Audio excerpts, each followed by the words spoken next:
Oh, how'd you do the blurry background?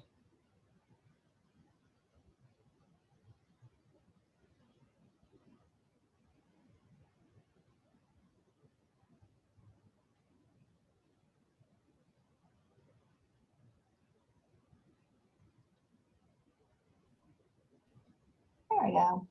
Can you hear How me? did you do the blurry background? It's under one of those options. I don't want people to see the piles. Yeah, so if I could do that, then I could turn off my virtual. I just don't like people seeing. Right. So I think I logged in and then set it and then logged out and went back in.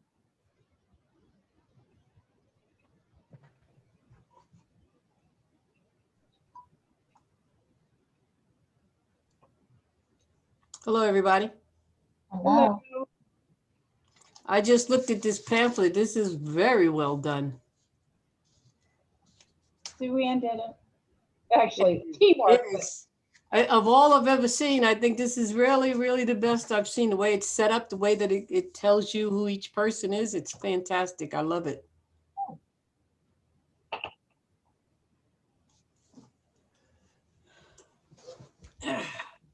Okay, so I can't find that. I can't find that thing. Oh, you can't. It was on the main screen. Oh, no, you clicked on the little settings thing. Yeah. Back a little bit. So I'm in video filters. It's not a video filter. No.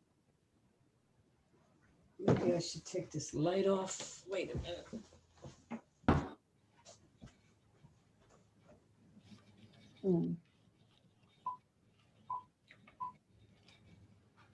There.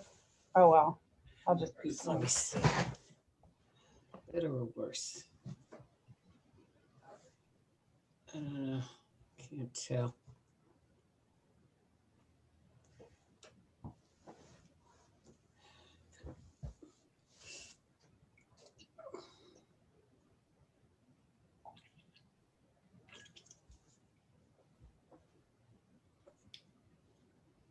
Oh, well.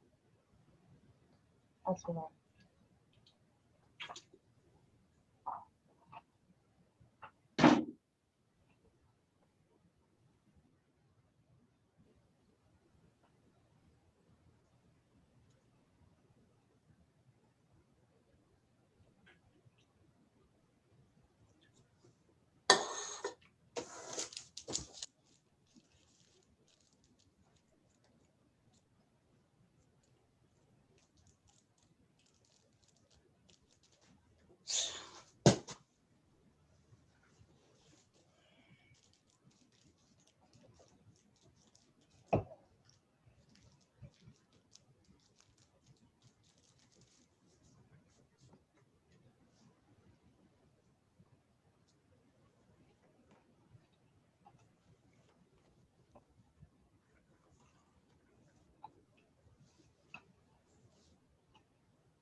Oh, Lorraine, you're gonna have to teach me how to blur the background as you have done. I know. I said the same thing.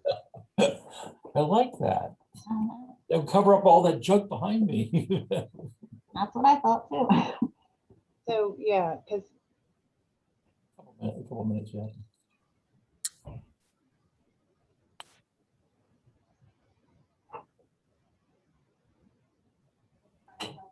You want to blur this? My able-bodied assistant here is shown up. Sue Ann, if you can figure it out, then come show me too.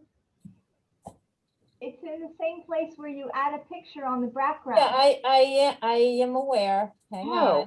I was talking to Emery. What happened? One of the choices is blur. Oh, okay.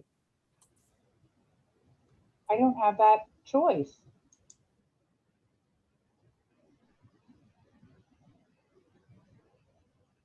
Oh well, I'll live.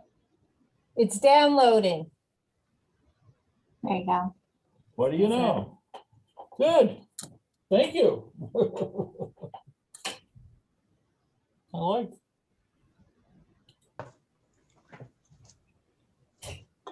Now it's just a black blob behind me.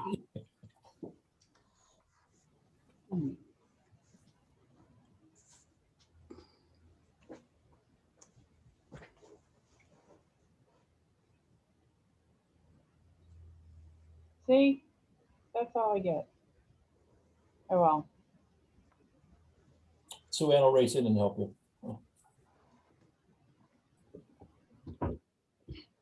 So, I'm thinking of the Zoom one, I think. It was easy to do on the Zoom.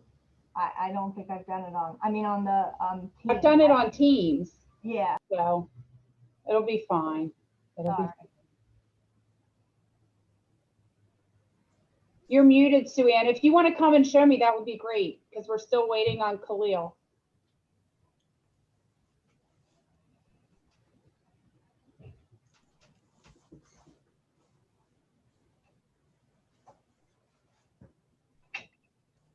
Go to your box. Mm-hmm. Oh. Background and filters. Mm-hmm. Go to video filters, see what happens. Is there a blur? Mm-hmm. Oh my goodness.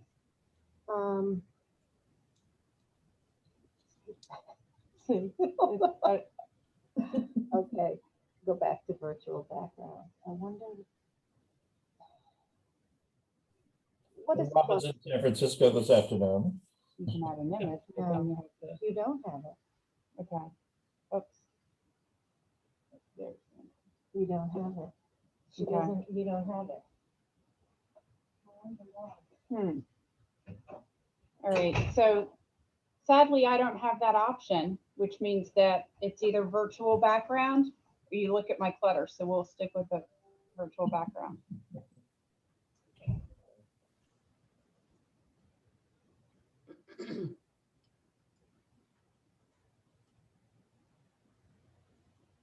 So there's Andrew. We'll give Khalil a couple minutes since he's one of the incoming.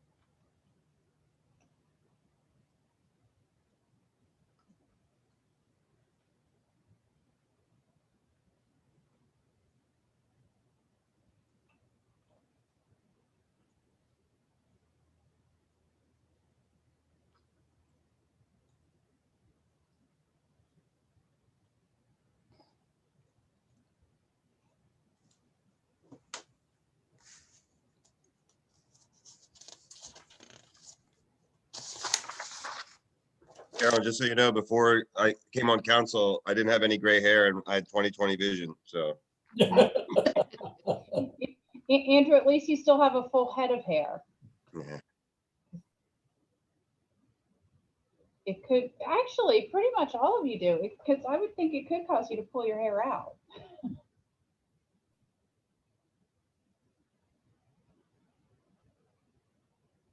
Andrew was just, he just wanted to look like Tim and I would have more white hair.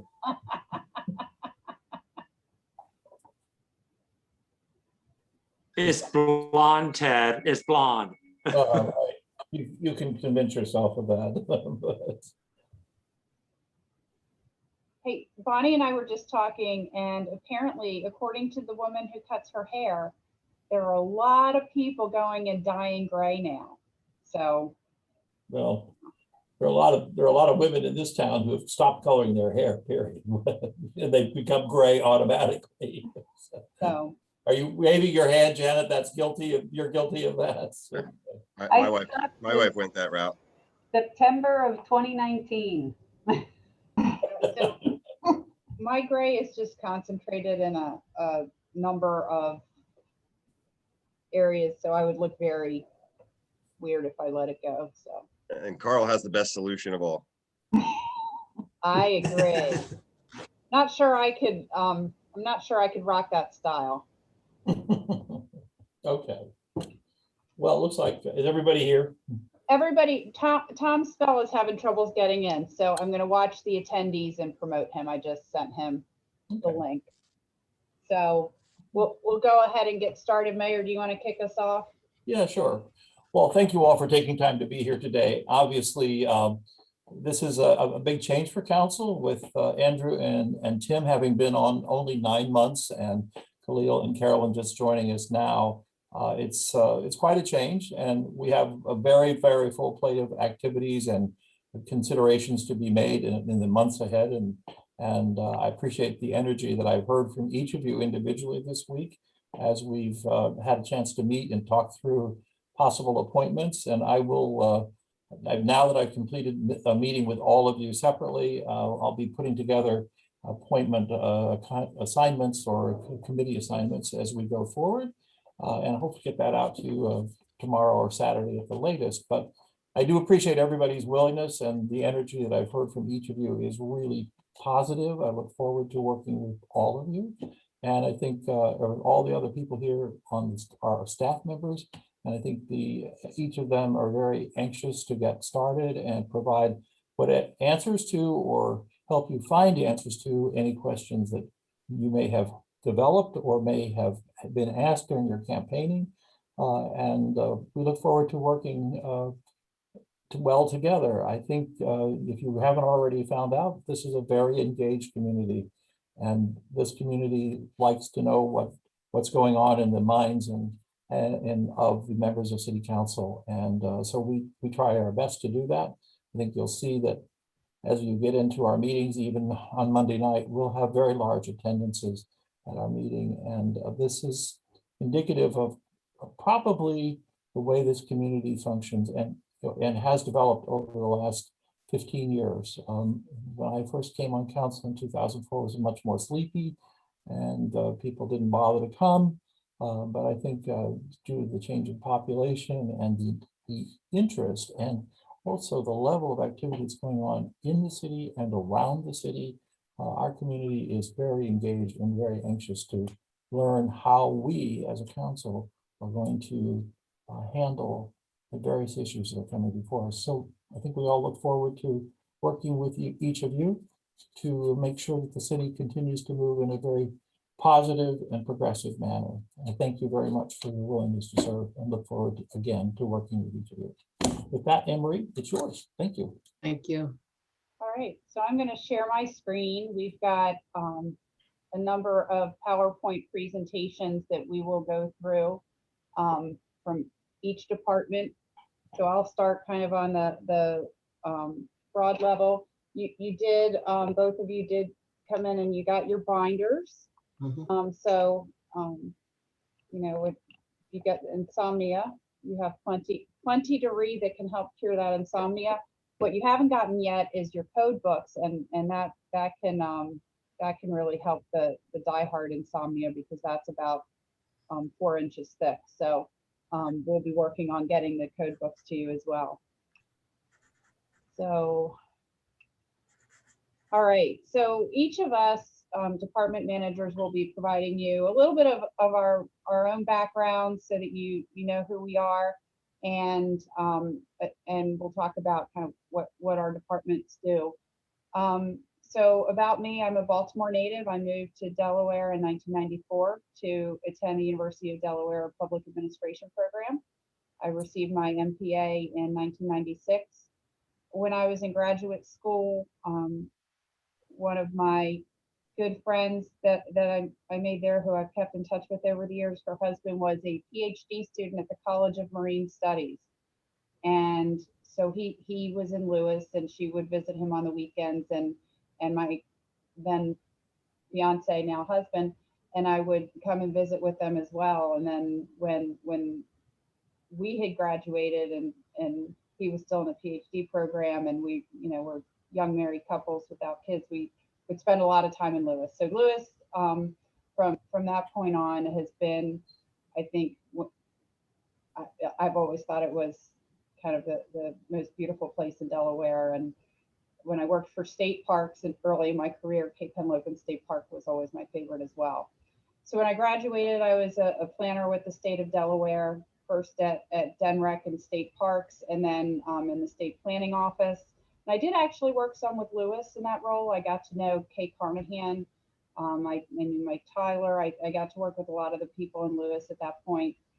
And in 2006, I went to the city of Dover to become the Planning and Community Development Director. So I was there for 11 years. And during that period of time, I, still was doing a lot of planning, but as my department grew because of consolidations, I ended up with more divisions under me. I really started to enjoy the management side of things and decided that I wanted to move into city management. So when the city manager position in Lewis came open, the fact that I really loved Lewis and I knew that we wanted to move in this direction eventually anyway, I threw my hat in the ring and here I am. So I've been here since 2017.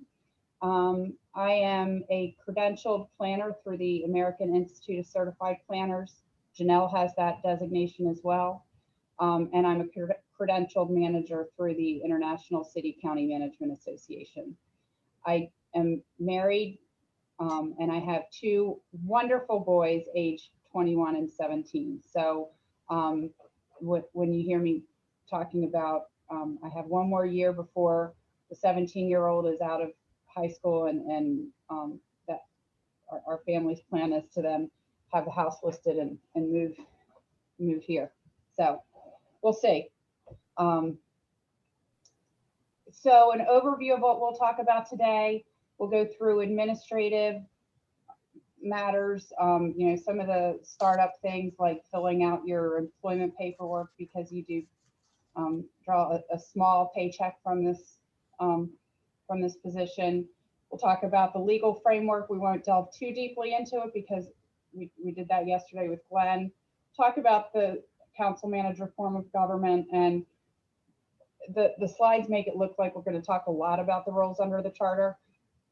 They're on the slides. I'm not planning to read those, but it's there, so it's a reference for you.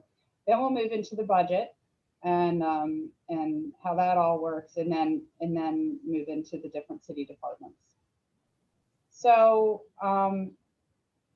one thing in terms of communication with staff, the people that are on this Zoom are the department managers.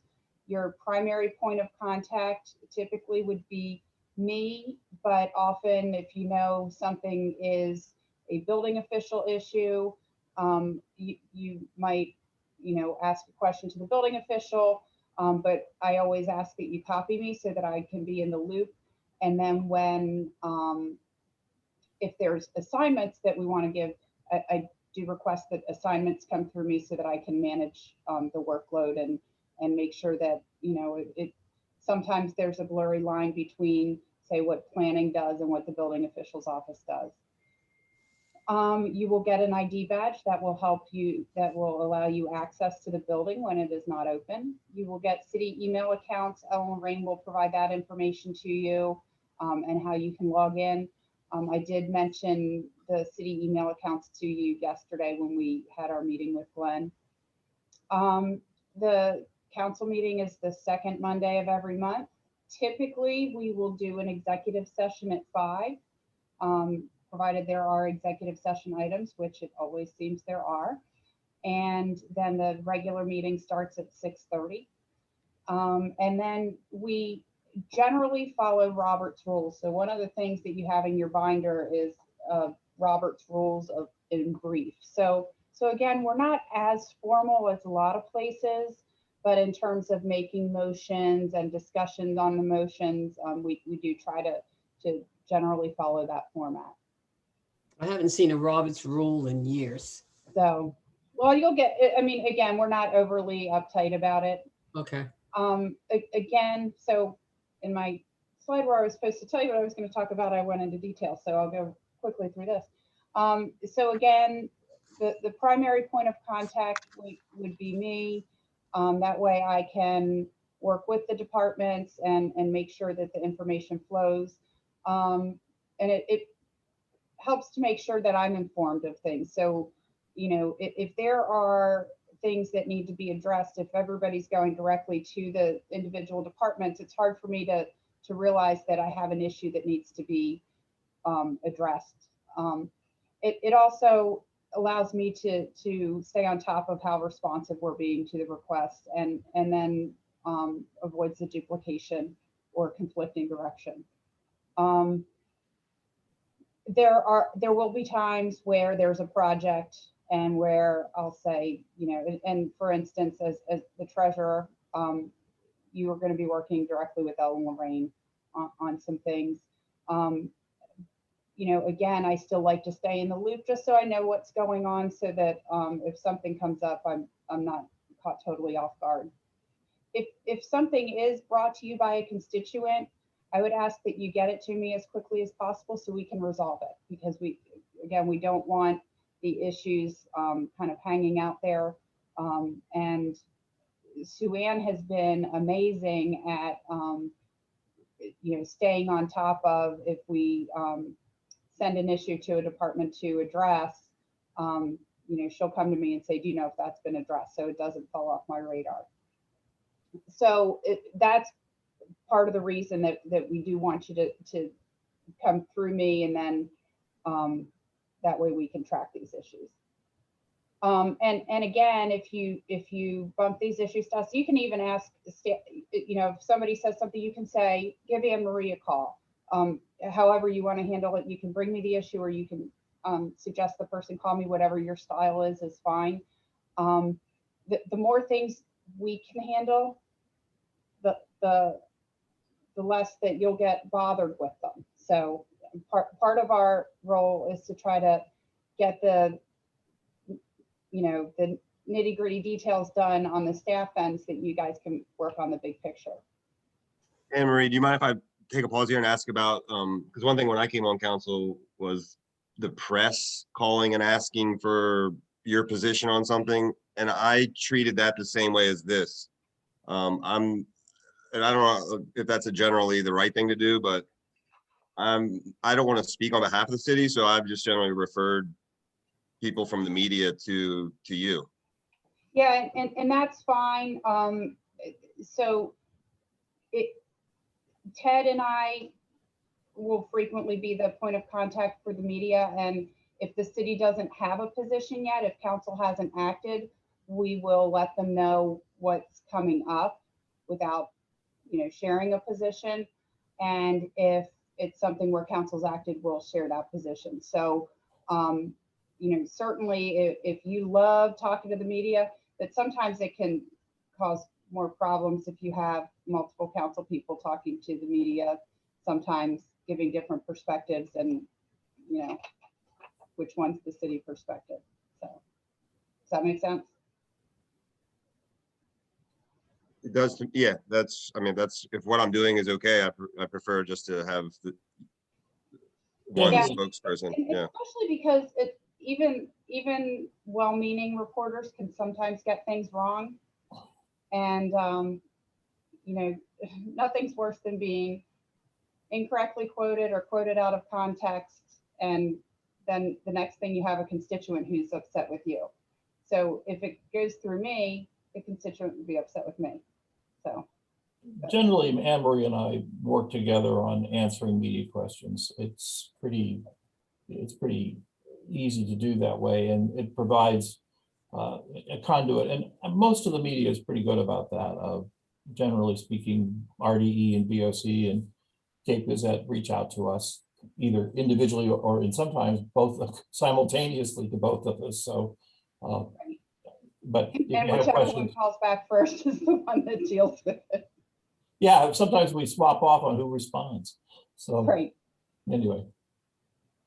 So the legal framework that we have, you know, we have a state charter that will be in the code book that you get, the Freedom of Information Act, and the ethics code we talked about yesterday with Glenn.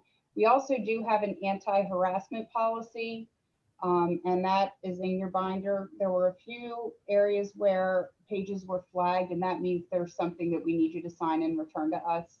And then the state law, Title 22 governs municipalities. So Chapter 1 of that is general provisions. That includes annexation. This says Chapter 2. It's actually Chapter 3 is rezoning. I apologize. That's a typo. And Chapter 7 is the Planning Commission. There are some other, Chapter 3 zoning also covers the Board of Adjustment. You know, and there will be some other things like that. There's the state election statute has a section that deals with municipality, but most of the statutory framework that we're dealing with is under the Charter, the Freedom of Information Act, or Title 22. The form of government, we're a council manager form of government, and full disclosure, this quote is from the International City County Management Association, which is the professional association for city management. So they certainly talk up our role in this. But you know, the power is concentrated in the elected council, which hires a professional manager to implement the policies. So the idea is that I serve at the pleasure of mayor and council. I do the nitty gritty day-to-day operations. You guys set the policy and give me my marching orders. I also serve as a policy advisor. One thing, like, I will never, and if I do, feel free to smack my hand and let me know I've done it. I will never contradict you in public, or, you know, publicly go against the direction of council. But if you want to know where I stand on something, I think those who are on council will know. I'm never stingy with my opinion either. Again, I'm not going to read all of this. This is the roles under the charter. You know, all of the power of, you know, in the city is conferred in the charter, rests with mayor and city council. So, you know, in terms of the power structure, it is mayor and city council. You have duties of the mayor that are specified in section 15. Section 16 talks about the secretary's role. So again, if I know that you all have been talking to the mayor about the various appointments, so this gives you a sense of what is entailed with each of those appointments. The city manager, again, it's pretty general, but it's pretty clear that the city manager works for you and you know, works with you. And in the case of absence, disability, or suspension, the mayor, with the concurrence of the majority of council, can designate another qualified person. Now, we do have the assistant city manager is Ellen Lorraine, and in my absence, she would exercise the role of city manager. The treasurer, again, the role under the charter. One thing that is important for you to know, the treasurer does need to be bonded. So you will work with Ellen Lorraine on that. The city solicitor, again, is another charter role, and that is on Monday's agenda. You will appoint the solicitor. But again, the solicitor serves at the pleasure of council. So if the solicitor is not providing the service that mayor and council need, we can discontinue that that relationship and find another one. And obviously there's a process, because you want to vet people before you bring them on in such important of a role. The police force, and this again, under the charter, the police force is subject to the direction of mayor and city council. So not all charters have this direct language, but our charter does.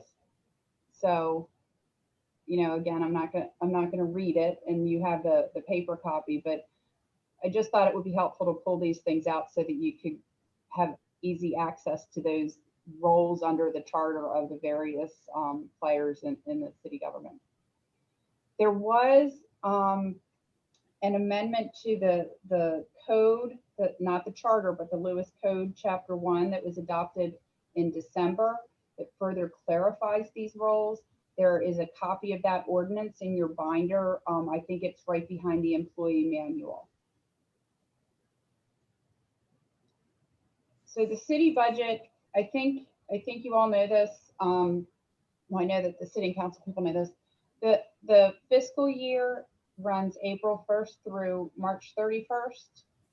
Under the charter, the city manager is required to present a draft budget to mayor and city council by February 1st.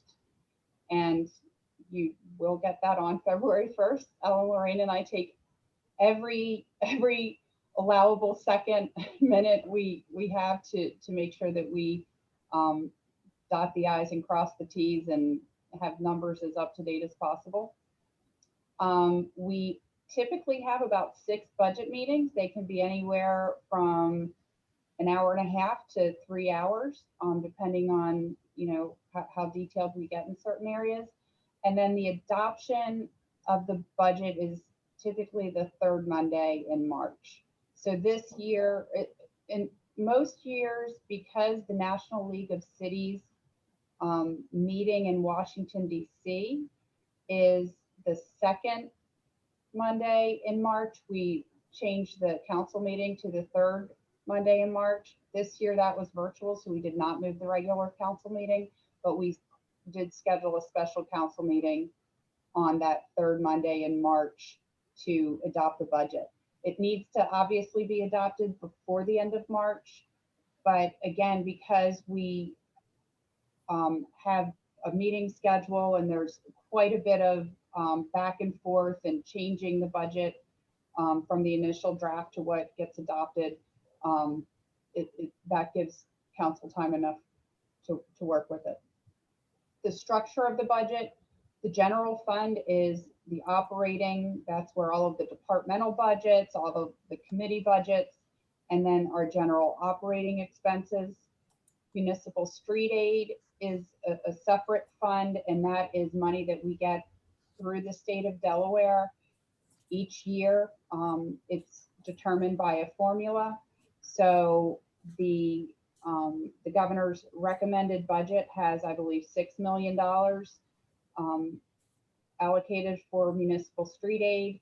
And every year on May 15th, which we just submitted it today, a report is due to DelDOT that has population number and street mileage, and it is based on the population and the road miles maintained that the state determines the allocation of those funds. And it has to be used for transportation purposes. We have a general capital projects fund, and then the transfer tax fund, which is our larger capital project fund. And then we have some other like special grant funds primarily related to police. We have, when you look at the budget, you'll see we have a lot of revenue lines, but the major revenue sources, if you really want to know kind of where the numbers that we watch to see as we're developing the budget, the property tax obviously is a major source of revenue. Transfer taxes, especially with the way the market is right now, really significant source of revenue. Transfer taxes go into the transfer tax fund. They don't go into the general fund. That's something that we changed a few years ago. And that way they're dedicated primarily to capital projects and debt service. And we don't become over reliant on a source of funds that could evaporate, at the drop of a dime if the real estate economy turns. The gross receipt rentals tax is a 5% tax that is paid on the gross receipts for all residential rental properties. So the bulk of that obviously is related to the short-term rental market. And then we have our parking meters and parking fines, our business licenses, which the business licenses include the, for instance, the shops on 2nd Street all pay a business license, but so do the contractors that are coming in to do all of the construction work that we're seeing. And then building permit fees. And that's another one that can fluctuate. We are the assisted living project that is going to be on the what's called the BB property next to Henlopen Gardens. That building permit is going to exceed our annual revenue projection.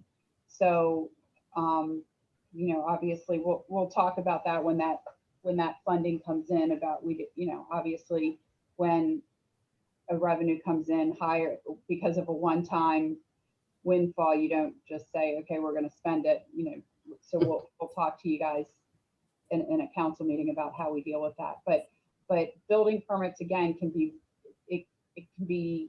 it can really fluctuate based on the economy. So right now that's one that is coming in strong. And then we have our payment in lieu of franchise fees. So we get 5% of all of the, is it, Lorraine, it's gross revenues, right? Adjusted revenues. Okay, adjusted revenues from the BPW. So again, if people are using a lot of electricity, if people are using a lot of water, we do get the 5% of that. Anne Marie, the other one to be aware of, I think, for the receipts rental tax, isn't there some legislation that's out there now that could impact this? There is, right now, it hasn't been moving, but so what they're looking at, what the state is looking at right now is imposing a state tax on the short-term rentals and limiting the percentage that the municipalities can tax. And my understanding is they are looking to grandfather us at where we are, but if the legislation passes as it currently exists, we wouldn't be able to increase it. Right. That's also dead this year. Right. So it's not going to go anywhere in this this calendar year for the legislative session. So the earliest it could be seen would be in the fall, or in January of 23. Right. January But it's not dead long term. It's just not dead long term, but it is dead for this legislative session. Anne Marie? Yes. Going back to the sources of revenue, are property taxes and transfer taxes the two largest sources of revenue? Yes. Yes. So the property tax is under what's the exact number? I mean, it's like $2.6 million or something. Yes. The transfer tax revenue fluctuates, but it really came in high in fiscal 2021. I think we thought we were being very generous with a $1.7 million projection, and we ended up over $2 million. You may want to also clarify that we have a cap on how much property tax we could collect. And at some point, we're going to have to seek a charter change to expand the amount of property tax we can collect, because we're nearing the cap. The cap is 3, right? Yes. The cap is 3 I million. think it's 2.75, I think. Oh, is it? Then, okay. I think we're very close. And I mean, if you look at, we haven't changed the tax rate since 2010, but if you look year over year, just by the increased assessed value from new construction and renovations, it's going up. So yeah, we're coming close to that cap. So, and that's a charter change that we will probably have to run next year. Yes. Does the city have a reserve or rainy day fund? Oh gosh, I hope so. Ellen Lorraine is able to speak very eloquently about our reserves. We have very healthy reserves. Good. Are you talking about that at all in your presentation, or do you want to talk a little bit about it now? I can give a brief overview. There are reserves in the general fund. There are reserves in the general capital projects fund, and there are reserves in the transfer tax fund. The general fund is more invested more conservatively because of the need to preserve principal. We're a little more aggressive in the general capital and the transfer tax funds. The investment policy is in the orientation manual, so it does outline how monies are invested, but there are reserves, yes. There are. Thank you.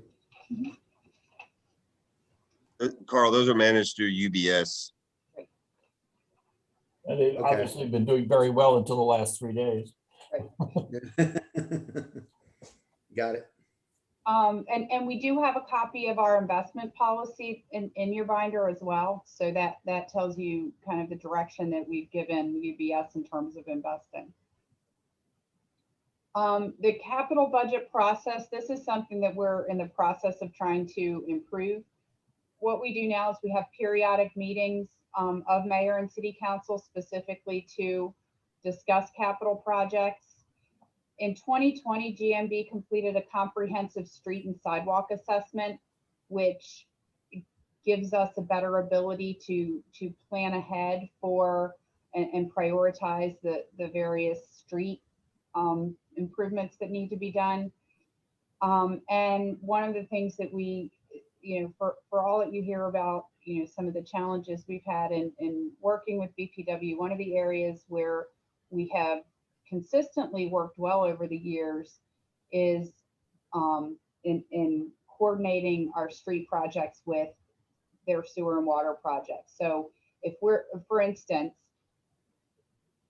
not that I want to mention the Coleman Avenue project because it's got so many other issues, but that was something where when the board saw that we were getting ready to pave Coleman Avenue, they made sure that they got in with us so that the infrastructure could be upgraded so that we didn't end up with a situation where we just, rebuild the street and redo the infrastructure or redo the street side of things. And then they would come in a few years later to do the water upgrade. So we've been very, very good in coordinating the capital projects with BPW, and GMB is a big part of that because they're the engineer for both of us. Priorities for the coming year. One of the areas that we're not where I think we'd all like to be is we don't have a multi-year capital plan. So two priorities, one that kind of feeds into the next for this current fiscal year that we've just started, is to complete our asset inventory, which we have it, in fairly good shape, but we need to complete our asset inventory, look at condition, look at, how long has it been since the roof on this building's been replaced, and start to look at all of the big picture items, our equipment and all of those things, and develop a multi-year capital plan so that we can present to you that over the 5-year horizon, these are the streets that we expect to, these are the streets that we expect to work on. These are the buildings this is the building work that's going to need to be done. These are the pieces of equipment that are going to need to be replaced, so that we're planning ahead and not every year saying, okay, what needs to be done this year? So that's the way you've been doing it, just 1 year at a time? Unfortunately, yes. We have always had a street schedule, but it was like laid out as a 20-year schedule, and it's been a little fluid in how we've gotten to it. But yes, we have not done multi-year capital plans. Yeah, multi-year is better. Yes. Mm. Yes. Right. So, and it's important. I think it gives you, it allows you to kind of manage so you don't have major spikes in your capital investments. Mm-hmm. So that is a big priority for the coming year. Mm-hmm. So we do have a number of capital projects that are that are going to be getting started here shortly. The Rollins Center restroom, and that one we are actually paying for with the American Recovery Plan Act. Did I get that right? Yes. Mm-hmm. ARPA money. because we look at this, and the reason we determined that we really needed to make the investment to put a restroom is if you've been to a meeting at the Rollins Center, now you have to go through the museum Right. and use their restrooms, which sometimes can cause conflicts with the historical society's use of the building, or that, and there's no ability to have a meeting without them having staff there, and that's been costly for them. So this will allow us, as we start to move into in-person meetings again, to have more space. If you've been to a meeting in council chambers, especially if something's even remotely controversial, we're packed in like sardines, and this coming out of COVID, that's obviously not going to be a comfortable place for people to be. So this restroom allows us to segment our use from the LHS use of the building, and we'll end up moving the majority of our public meetings over there. Well, not knowing what the American Rescue Act explains what it is you can use your money for, what does this fall under? So the American Rescue Act, it's the federal COVID relief bill. Yeah, no, I know what it is, but I mean, in terms of how does the Rollins Center restroom fall into it in terms of it being? Because we're not going to be able to resume meetings in city council chambers with any sort of social distancing or spacing among people. So building this allows us to resume our meetings and still have safe space among meeting participants. Okay. All right, maybe I'm not explaining it right. I know what you want to do. I'm just trying to figure out what the Rescue Act tells us we can use the money for. It's very broad. Oh, okay. That's So, what I was wondering. and Right. I mean, what they've said is if it helps you to resume your municipal operations Okay. and comply with the various, health requirements. And health- Okay, that is broad. Right. Okay, Yeah. thanks. Yeah. Thanks. Pandemic relief. Yeah. Yeah, And there's Okay. still guidance coming forth on it, Carolyn. okay. Yeah, I mean, so a lot of guidance there. What did they call it? Their interim rule just Right. came out on Monday. Okay. Ellen Lorraine and I don't know, the mayor may have as well, have both attended webinars in the past Right. couple of days. The one that Ellen Lorraine attended was with, I think, the National League of Cities. I signed up for the White House one. So, and then there's also an ICMA. So we're absorbing the information as quickly as we can to make sure that we have a good sense of how we can spend it. And that's going to be something that this council is going to have to Mhm. discuss. Right. And we'll find out, we expect, I think by the end of the week, which is tomorrow, what our allocation is. It had been anticipated to be $1.69 million, but as I understand it, there were some municipalities that were left out, and so there was some shuffling to fine tune those numbers. So my understanding is the state has the allocations now, and it should be released this week. Okay. And it's important to keep in mind that this allocation is going to come in two pieces. We're going to get one this year and the other half of it next year. And we have until the end of 24 to expend the funds. Oh, I see. So it's not something we have to act on immediately, but we do have to have a plan. So you're Well, that's talking good about- because yeah, that's good. I was wondering if it was one of these things where we had to use the money within a certain period of time or lose it. you've got over 2 years. 24. Okay. So we've got a little time. Mm-hmm. So other capital projects, we're going to be repaving Ship Carpenter Street. We're going to be doing a design and rebuild of Railroad Avenue and the portion of Adams Avenue between Railroad and Kings. Mm-hmm. We currently have a space study that is being done for the police department. If you have not been in the police department, I encourage you to get with Chief Spell and get a tour. I mean, I think you'll find that the facilities are not up to date in any way, shape, or form, and that's something that we need to figure out. We don't want to have a stranded investment by Right. putting money into something that isn't going to support us over the Well, long you don't term. have enough room in there to do anything. So I'm thinking that it means you're gonna have to move out of there. Well, that's why we're looking at doing the space study, because they'll be able to say these are the short time horizon things and these are the long term.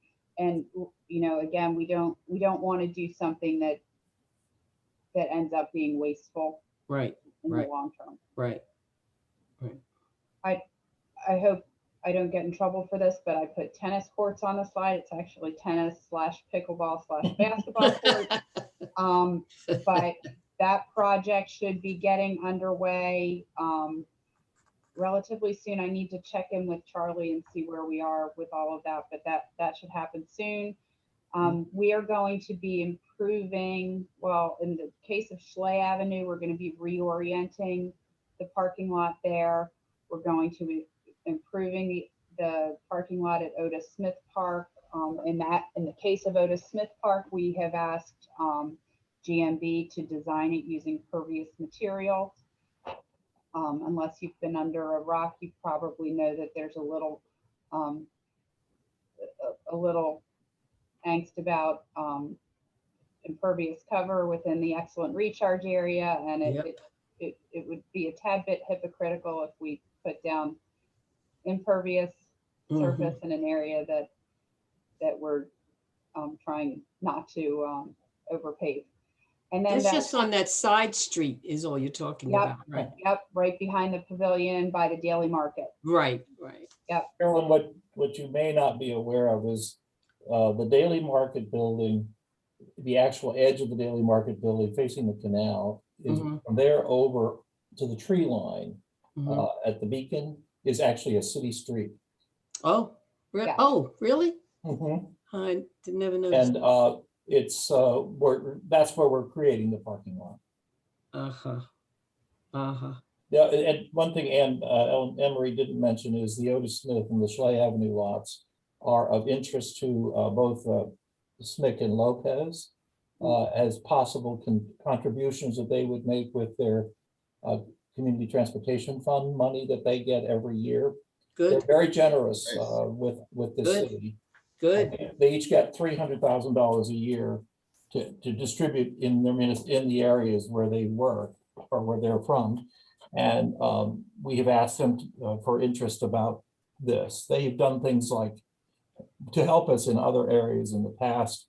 And every year they like you got the invitation the other day from Anne Marie about the photograph on the MobiNet. That's being funded by Senator Lopez with transportation money. Good. Okay, so generally speaking, I've spoken to both Steve and Ernie about the idea of participating in both of these lots, and they are of interest. Good. They won't fund the whole thing, realizing that both of these lots are going to cost in excess of $100,000 each. They're looking to make a contribution towards it, not fund it entirely. Good stuff, Ted. Beg your pardon? I said, well done. That's good. Yeah, that's great. Yeah. And the last thing on the list, and this is actually supposed to happen this weekend, God willing, and the weather cooperating, is the M&T Bank lot. We now have a license agreement with M&T Bank. We are going to be overlaying or seal coating the lot and then restriping it, putting bumpers in. It'll be reconfigured. That's happening this weekend. And then there will be a portion of the spaces will then be available as metered spaces. 18 will be reserved for the bank during banking hours, but evenings and weekends, they will be available for as metered spaces. So that is something that we worked a couple of years on to get to where we are, and it's going to happen this weekend. Are they restriping the lot? Yep.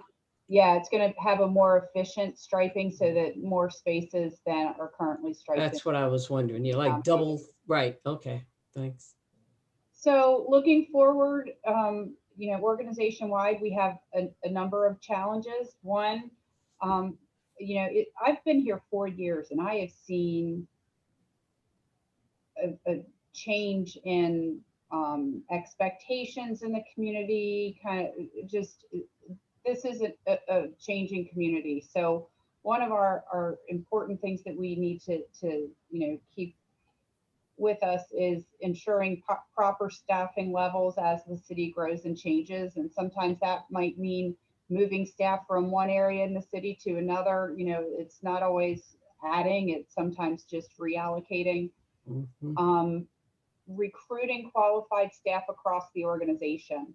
I can tell you firsthand, this is particularly a problem at the moment in both the building department. In Henry Bainham retired, and we thought we had a replacement, and we don't. And right now with the building industry as it is, a lot of people that might otherwise be an inspector are doing very well on the private sector side. So it's very hard to recruit qualified people there. The other one that we're struggling to get qualified applicants is the police. The one other challenge in this is recruiting qualified staff across the organization. And we want to have a more diverse workforce. So we have added locations where we send our job announcements, hoping to add to the diversity of our applicant pools.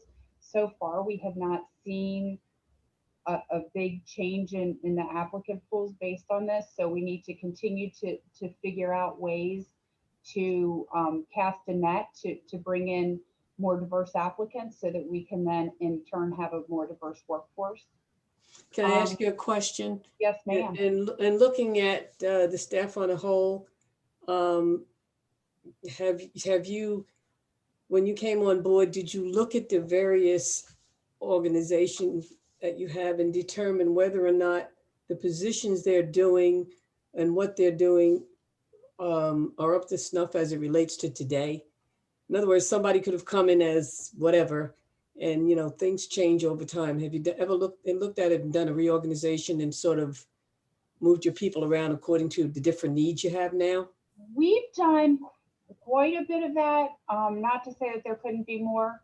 An example is in the maintenance department, which used to be called the street department. We did one, we had some people who had been there a very long time.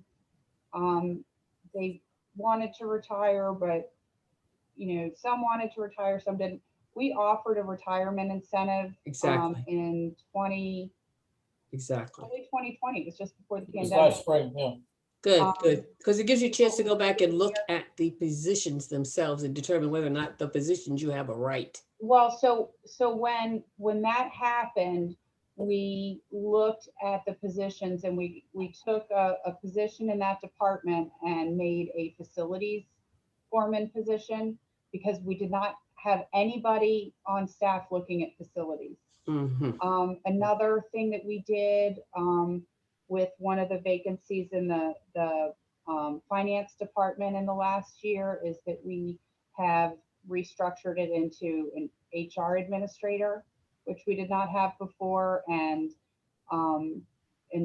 we have somebody in that position who is definitely growing with the job and kind of setting the tone for that. Good. So we've been trying to do that as we have vacancies, looking to see how best to do we need to reclassify them to something else? Exactly. Yes, because things are evolving. Exactly. We've also been working in the pandemic, obviously, with remote work and social distancing and not doing any meals together, and that kind of stuff has been a bit of a hindrance, but we've been trying to improve our employee engagement and workplace culture. And again, I see all of the, and then succession planning is also another one. In a small organization where you're kind of one deep in a lot of things, succession planning is difficult. I see all of these staffing items kind of rolled up in one thing, because if you have an engaged workplace workplace or an engaged workforce with a positive and a culture of belonging, then, Right.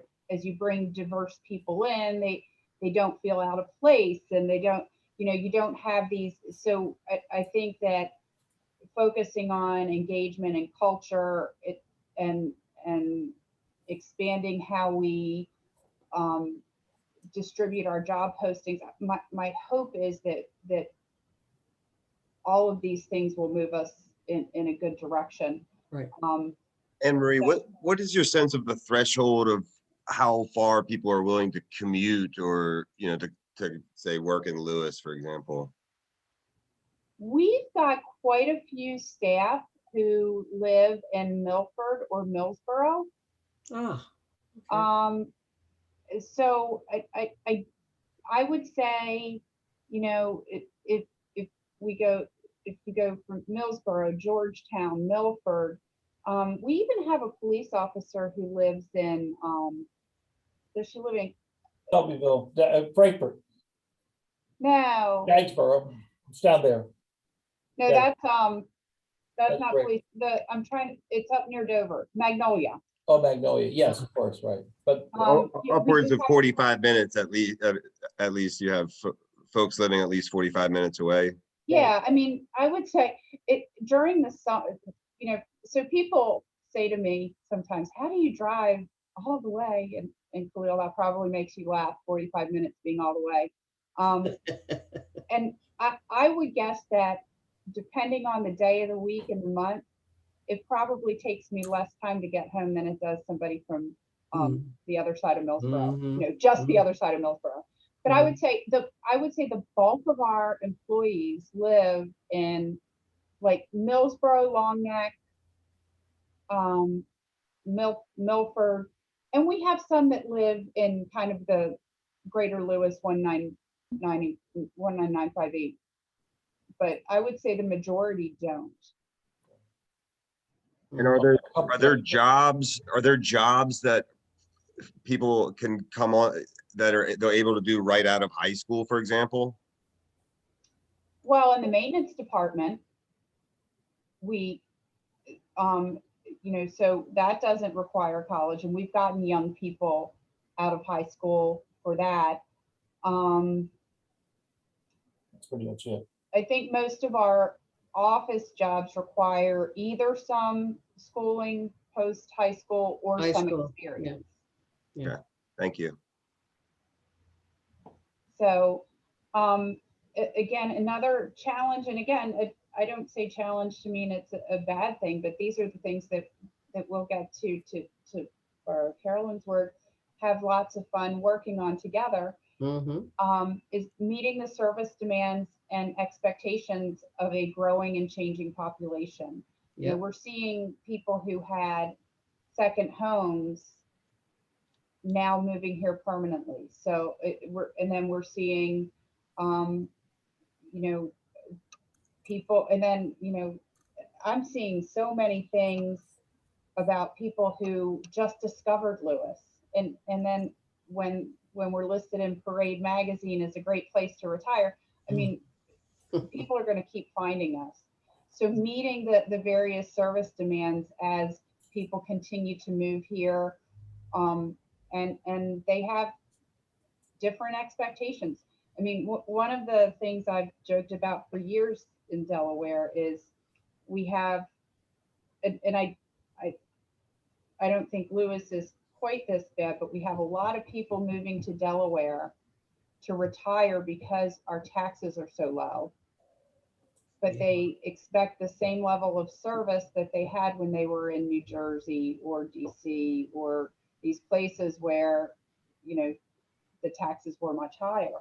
So it's that challenge. I have not, I mean, I do think that the people who live here have high expectations for service, but I haven't heard them complain about the taxes either. So,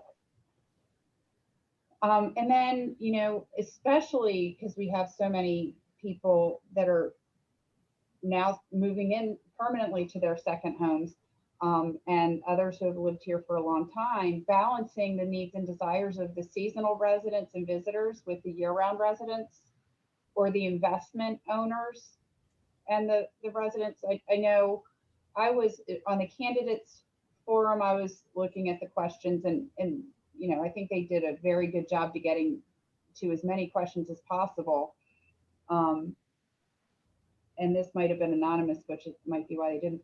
But, you know, there are people who have investment properties here who don't believe that they're getting any value for their gross receipts rental tax. And one that, you know, why can't non-residents vote? I mean, these are some of the things I saw in the Q&A. Why Right. can't non-residents vote? But also, we pay a gross receipts rental tax. What do we get for it?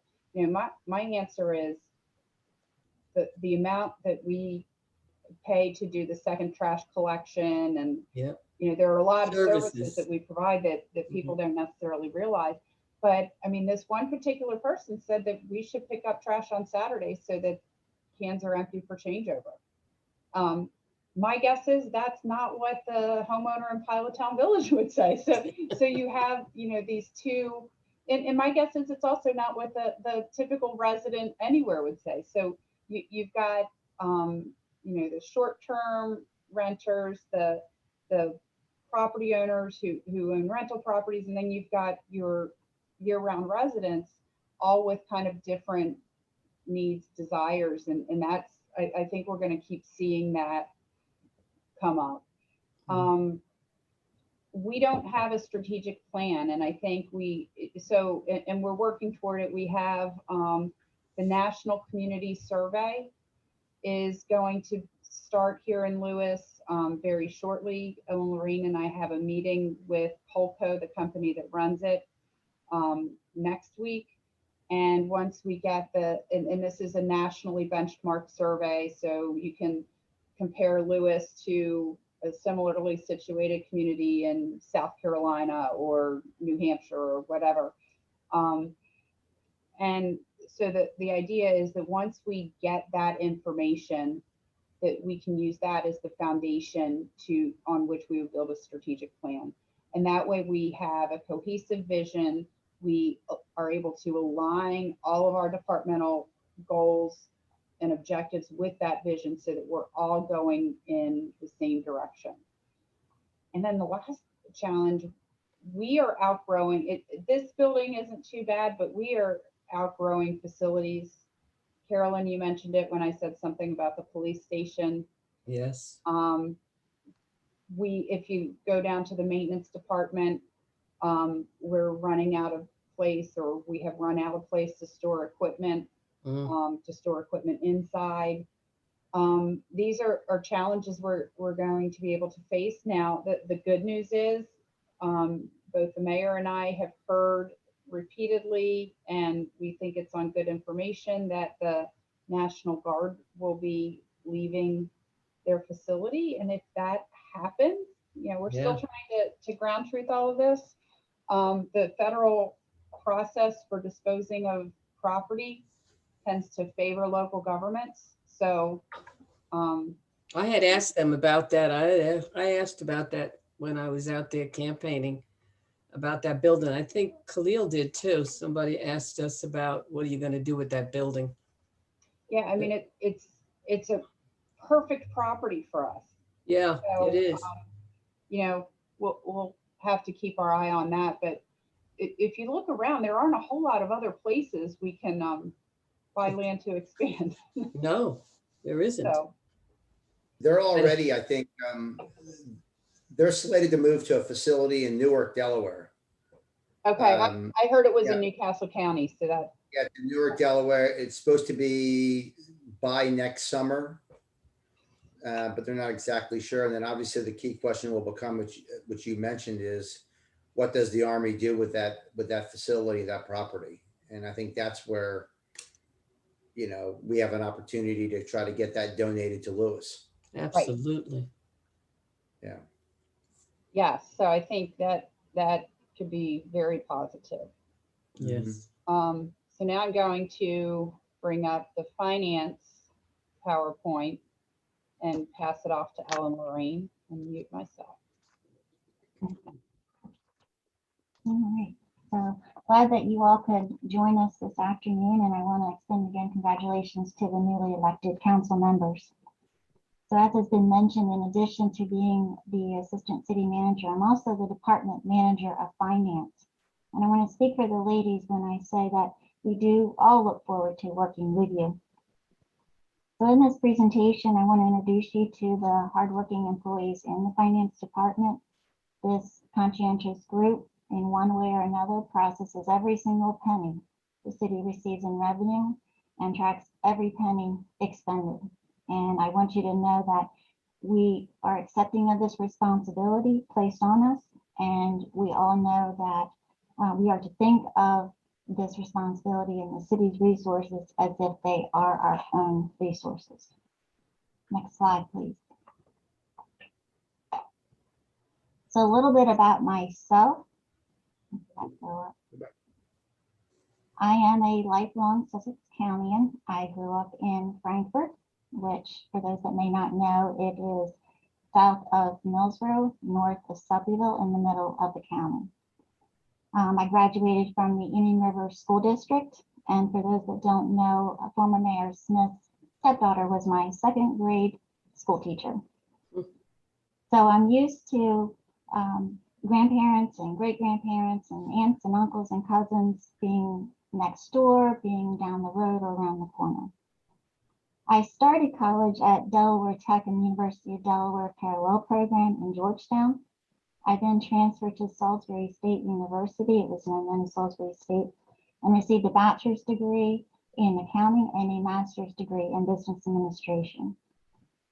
After graduation, I began working for a small accounting firm in Georgetown, where I completed income taxes and conducted audits of municipalities, mainly in Sussex County.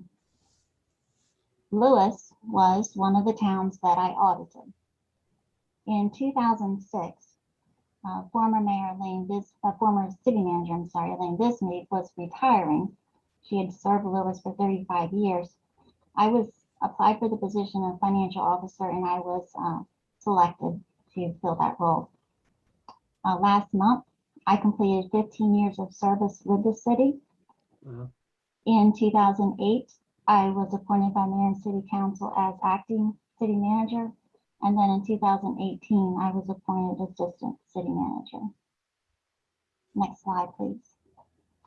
So as has been mentioned, the primary responsibility of the finance department is to track and monitor the city's resources that include income, expenditures, and assets. This department collects and posts all of the revenues the city receives.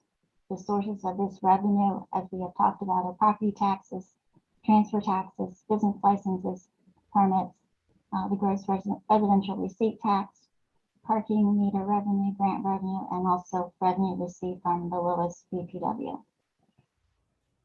Next slide, please. This department is also responsible for issuing payment for all goods and services provided to the city. We complete the payroll, we maintain employee records and benefits. Some of the goods that we purchase are office supplies, equipment, uniforms. Services that the city pays for are yard waste collection, equipment maintenance, lawn care, cleaning of city buildings, engineering, legal, and insurances. The capital expenditures include construction, renovation of city buildings, and street improvements. Payroll is completed bi-weekly for all 39 full-time employees and 20 seasonal employees. And again, we do maintain all the employee benefits and help new employees sign up for benefits, and current employees become more knowledgeable. So you do benefits? That the HR administrator falls under finance. Okay. We would not be able to complete these responsibilities if we did not have a budget. So annually, the finance department helps the city manager prepare the draft budget. And then if there are budget amendments throughout the year, we assist in that capacity as well. When it comes to the annual audit, the finance department helps complete the annual audit. And this is done to give the residents the assurance that the information, financial information that we maintain throughout the fiscal year is true and fair. And I, again, want to stress that we take that responsibility very seriously and that we complete these tasks with the utmost integrity. Next slide. So now I'd like to introduce you to the staff so that you're able to put a name with a face. So the longest serving employee in this department is our tax and accounts receivable specialist, Lenore Dillinger. She has been in this capacity for almost 17 years. Her duties include everything involving property taxes, which is the annual billing, the property transfers, and the quarterly supplementals. She also prepares and processes other billings that we have throughout the year, such as annual rentals, encroachments. 12 months ago, Lenore volunteered to work the walk-up window at City Hall when we had to close City Hall.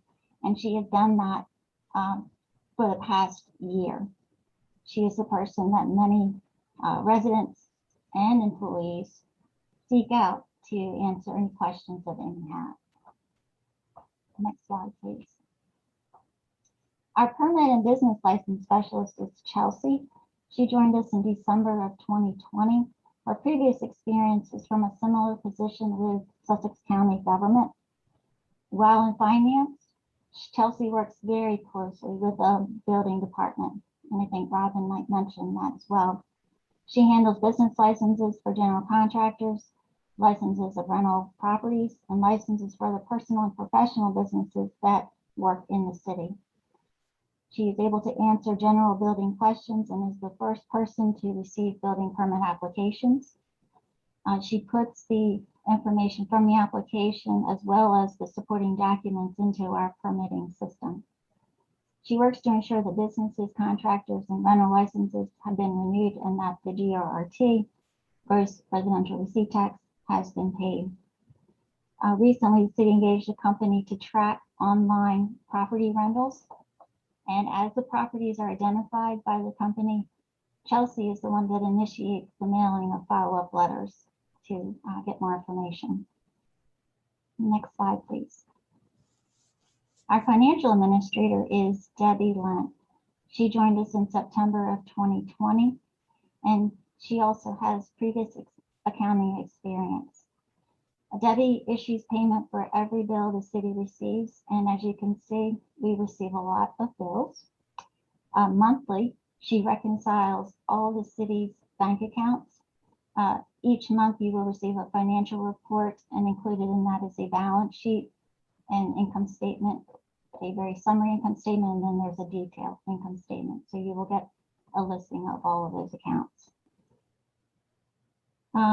Every other week, Debbie works with our HR and benefits administrator to complete the bi-weekly payroll.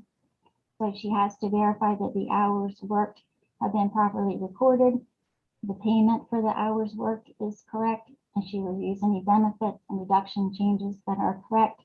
And then she has to turn around and remit payment for all of those payroll deductions. Most weeks payroll is very involved. That's why we rely on 2 people to help. Next slide, please. The newest position is in finance is the Human Resources and Benefits Administrator. Shelby Shockley joined us in September of 2020 after working in a similar HR role in the private sector. As I said, she works with Debbie to complete the bi-weekly payroll.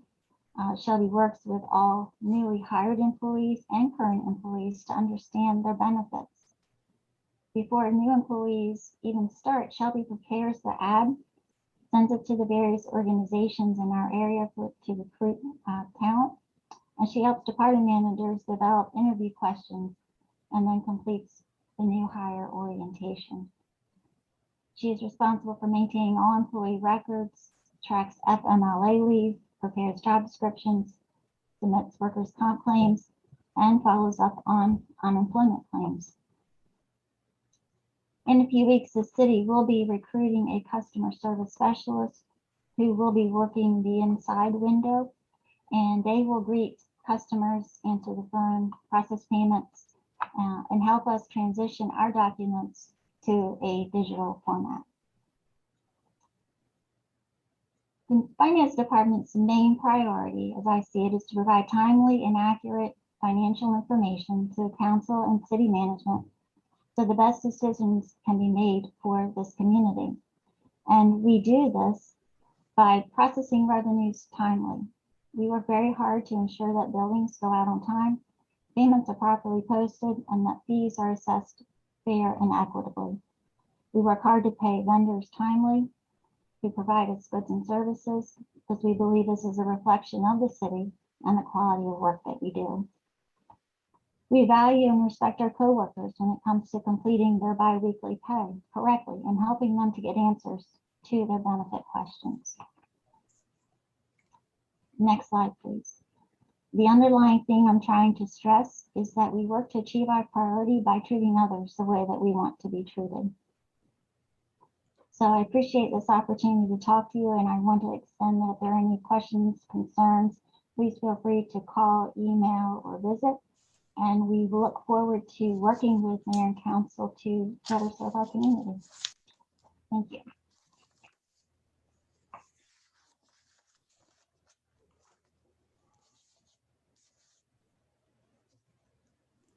Okay, so next up is Janine. So I will be bringing up hers, and then Janine, if you want to share your information. Hi, everybody. I'm Janine Heffley. Unlike most of my colleagues, I've only been in Delaware for 3 years. And 2 of those I've been working for the city. I started out as the receptionist, and later I was preparing the accounts payable, and then I took on the payroll duties. I was appointed city clerk in July of last year. And I'm enjoying being the city clerk. It's a very busy position, and I like that. In my past, I have degrees. I have a degree in accounting. I have an MBA and an MPA.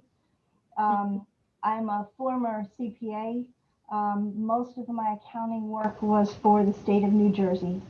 In addition, I've taught mostly IT from grade 6 up through college, with most of my experience being teaching college. In addition, I was an IT support and staff trainer for quite a while as well. Next slide, please. My primary responsibilities here include assisting mayor and city council to do your jobs well. If you have questions, please reach out. My job includes posting the agendas, setting up the Zoom meetings, taking meeting minutes and posting them on the city's website, as well as managing the website as it pertains to mayor and city council. I also handle lease extensions for the 99-year beach leases. And I am the coordinator for the election, which just happened, which was interesting because that was my first one, and it was great seeing all the people and working with them on this election. One of my responsibilities is to be the FOIA coordinator. As such, all of the requests come into my office, and I record them and divvy them to who needs to reply to them and keep track of the timing, because they all have to be handled, within a 15-day window. As a council person, you don't need a FOIA request for information. You can ask me for information if you need it. We are in the process of moving our records into a digital system. Currently, we have some minutes that are on paper in the vault next to my desk, but a lot of the council minutes are already in a new system called SureScan, which I will give you, get you a login so that you can actually search. What's nice about this system is that they're searchable with text. So if you're searching for a specific thing, you can easily find it using SureScan. In addition, we have all of the minutes from the last few years on our system, as well as an archived minutes on the website. So I will get you that, that digital searchable login.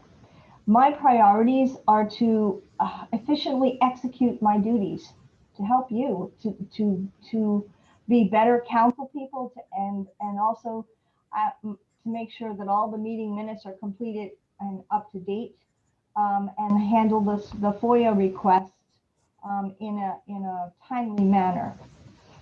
I look forward to working with you all, and welcome to Lewis. Thank you. Okay, and the next one will be Robin Davis. Let me get him queued up.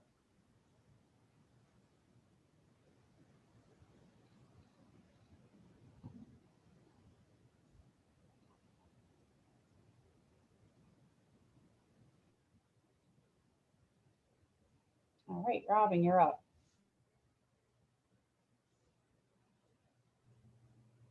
Good afternoon, everyone. My name is Robin Davis.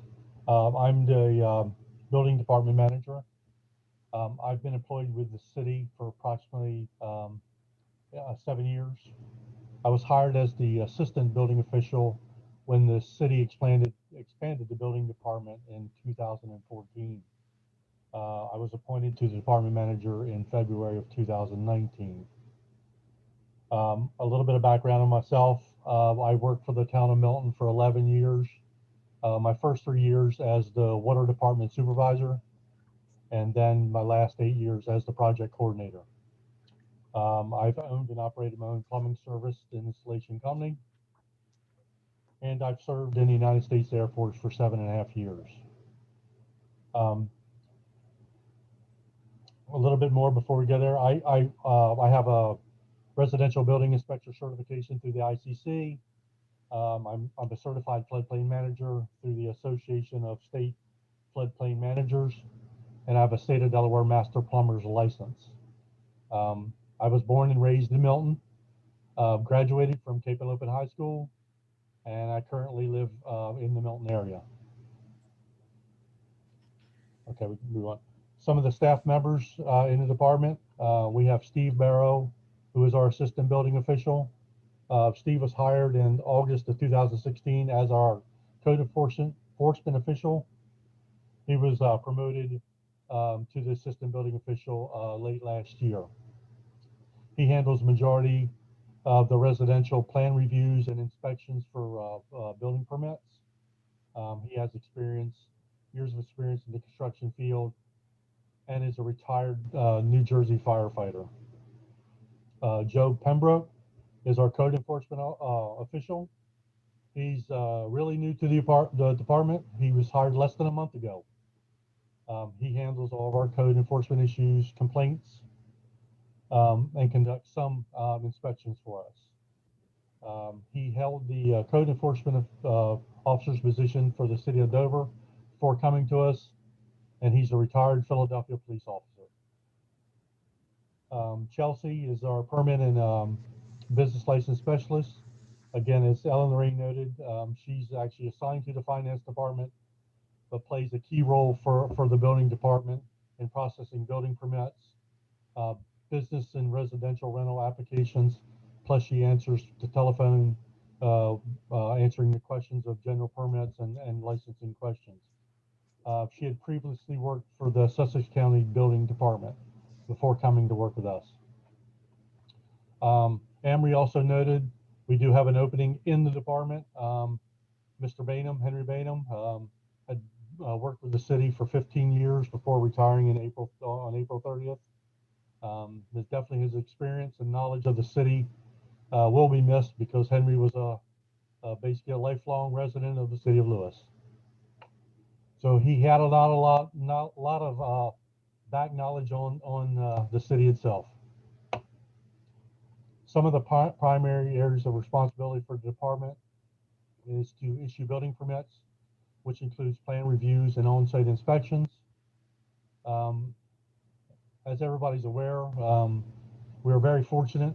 We seem to have a consistent or increase in the total number of permits that we've issued over the past years. even with the COVID pandemic. Just looking at the numbers yesterday, starting with the fiscal year that started April 1st, we've already issued a total of 100 permits for this year.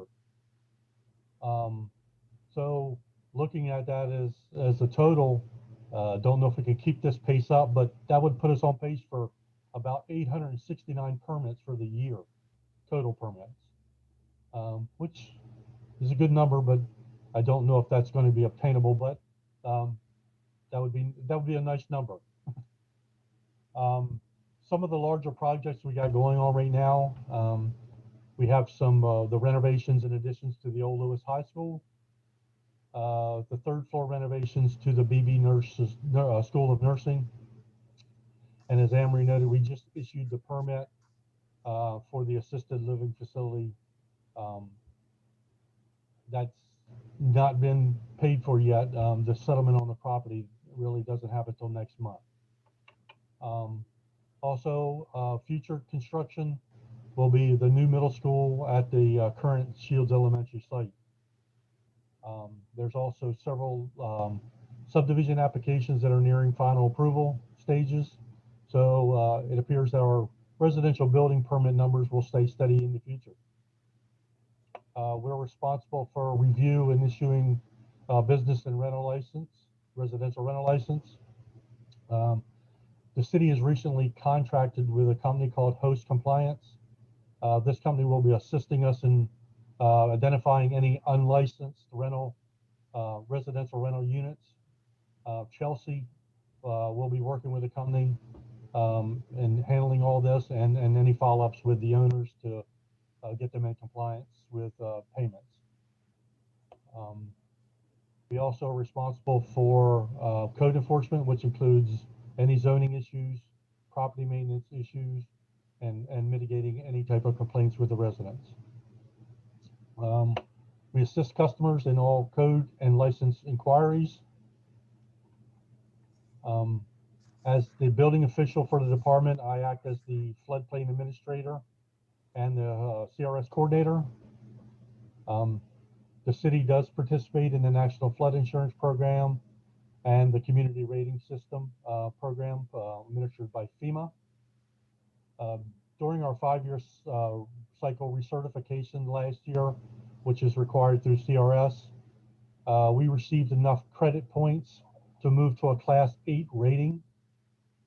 This change entitled flood insurance policyholders with policies, or excuse me, with properties within the flood hazard area an additional 5% discount on their flood insurance premiums. So starting April 1st of this year, those residents should have received a total of 10% discount on their premiums. So any type of additional ordinance revisions we can do to strengthen the ordinance for flood insurance, for flood regulations and things will ultimately help us obtain points to hopefully move to a different class rating, which will help the residents with some discounts in their premiums. The staff supports the Historic Preservation and Architectural Review Commission, and we also supply support staff for the Board of Adjustment. The staff also participates in numerous other commissions such as Planning Commission, related committees, Mitigation Planning Team, Employee Engagement Committee, and the Beach Parking Working Group.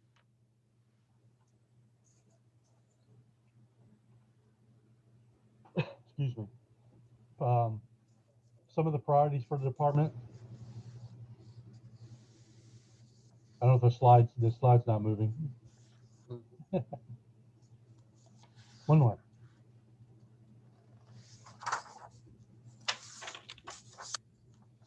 I think we're up a couple, Anne-Marie. This is the last slide. Mm-hmm. Okay, I'm sorry. Some of the priorities is to update our forms, our codes, and our regulations. Right now, we're in the process of finalizing some revisions to our building permit applications, trying to include all the requirements or the minimum requirements that would take to issue a building permit for certain jobs.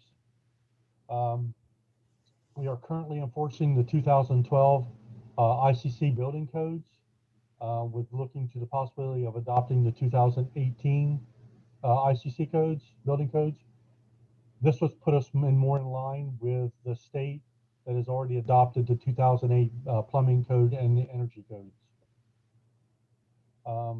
There's also other sections of the code that conflict with certain other sections of a code or just need clarification. So hopefully we can start working to get that taken care of.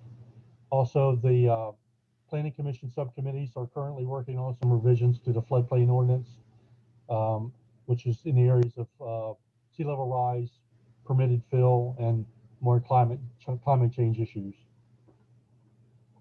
Also, I'd like to provide easier access to documents and information through the website. We have our building permit applications and business license forms are accessible through the website. I would like to include some additional information in there to give the residents and contractors some more details on when a permit is required and maybe some contact information for the other outside agencies that need to be notified when they're issuing a permit.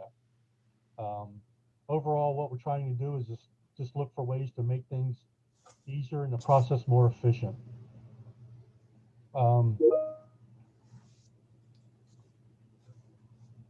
Also, we'd like to provide outreach for FEMA and flood-related issues. One of the big changes that's coming in FEMA in October is FEMA has introduced what they call Risk Rating 2 initiative. This is an update to the this update will make changes to the factors that are used to calculate each home's flood insurance rate.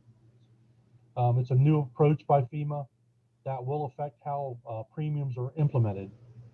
There's several factors that FEMA is going to be using other than just the old way of the flood insurance rate maps. So that's something we probably need to get out to the residents because, again, this is going to potentially affect rates coming up in October.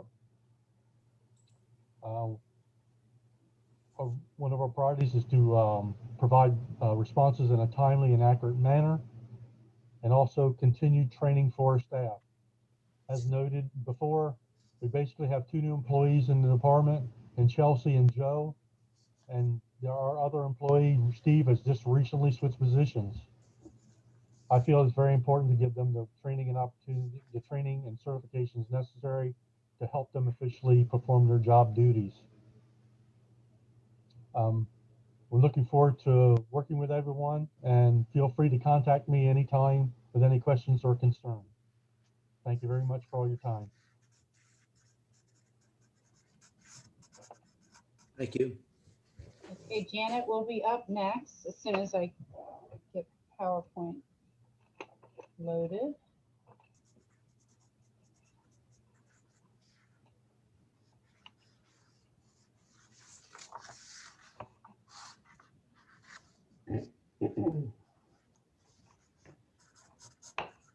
All right, Janet, you're up. Thank you. Good afternoon, and I'd like to welcome the newly elected council members. I look forward to working with you. My name is Janet Reeves. I am the Parks and Marina Administrator, excuse me. I've been with the city since September of 2020. I'm fairly new to the state of Delaware, having moved here in 2014 from upstate New York. I hold a master's degree in social work from SUNY Albany and a master's degree in public administration from Marist College. When I first moved to Delaware, I worked with the state, the Division of Health and Social Services as a social worker in the Treatment Access Program. So I was working with mandated clients through the criminal justice system who had substance abuse and mental health issues. From there, I moved to the Delaware Veterans Home, where I was the administrator of the Social Services Department. And from there, I came to Lewis, the city of Lewis. My New York State career was primarily with the Division of Parole. I was a parole officer and moved up to a parole services program specialist. Again, working with mandated clients, primarily those with special needs, whether it was substance abuse, mental health, housing, veteran services, other differing abilities. And I was with the department for just about 20 years. So I guess I would say my social work degree and public administration degree have taken me down a lot of roads, but I'm very pleased to be with the city of Lewis, and I think working with people and providing quality services is very important. I clearly understand that I work for the citizens of Lewis. I've been in public service for over 30 years. So I have a very clear understanding of what the priorities are as far as quality service and timely service, open communication and transparency. So, next slide, please. So I have two departments under my purview. The marina, we are fortunate in the city here to have a very experienced dock master, John Lafferty.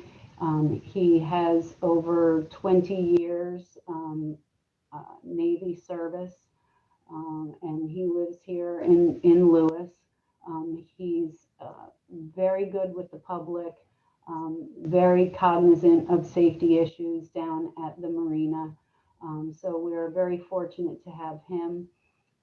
Our assistant dock master is Marcus Gromowski, a high school student who is wise and mature beyond his years. He's just wonderful. He's an asset to the department. So with John's experience, he kind of runs it. I oversee it. If there are maintenance and repair issues, he brings it to my attention, and we get those things scheduled. We certainly want the docks, both the Canal Front Park Marina and City Dock, to be safe for our residents and our visitors. This year, the lifeguards were moved under the Parks and Marina Administration. Previously, they were under the police department. Again, I will tell you that we have a very capable captain, Alicia Hartman, who has been with the city for 17 years. We have a total of 9 lifeguards under her supervision and direction. They will start Memorial Day weekend and are on duty through Labor Day weekend. I can't really speak to too much experience with them, obviously, because this is their first season with me. But I've met with Alicia and spoken with her many times, and from what I hear from both Chief and Anne Marie, she's very, very capable. So I'm fortunate in that regard with both of those departments. Next slide, please. So this was honestly a difficult slide for me to put together without having it to run like 10 different slides. So it's kind of encompasses a lot of different responsibilities.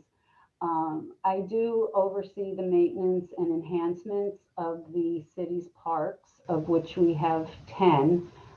We recently added the restricted beaches, commonly known as Beach 1 and Beach 2, under the Parks and Recreation Commission. We also have the recreational facilities that would include the tennis and pickleball courts, basketball courts. We have the playgrounds at Canal Front Park and George H.P. Smith Park. We have the volleyball net down at the Beach One. So all of those recreational facilities are under the responsibilities of the Parks and Marine Administration. We also have all of the other public areas where there are plantings. I'm sure that you are all aware of the very robust volunteer groups that we have in the city of Lewis that do plantings and help us keep the city looking beautiful for our residents and visitors alike. I had mentioned overseeing the marina operations. Those obviously are seasonal positions. The marina is open from April 1st to November 30th. John our dock master is very conscientious and does check his emails and phone messages through the winter and spring as he does get boats coming in and wanting to make their reservations. We have 19 slips at the Canal Front Park Marina. 13 of those are for seasonal rental that goes through the lottery system every 2 years. And then we have 6 transient slips, 2 small and 4 large. We do have the 1812 Park City Dock, which is approximately 200 feet long, and that has the capacity to take in larger vessels. I coordinate the operational issues with the lifeguard captain, as I mentioned. I am the chairperson for the Parks and Recreation Commission. We, excuse me, we meet on the 3rd Monday of the month at 6:30. We previously had 9 commissioners. When we added the beaches, we added another commissioner. And then Great Marsh Park never had a commissioner. So we, I believe after Monday's council meeting, we'll be up to 11 commissioners. I believe there will be an appointment Monday night.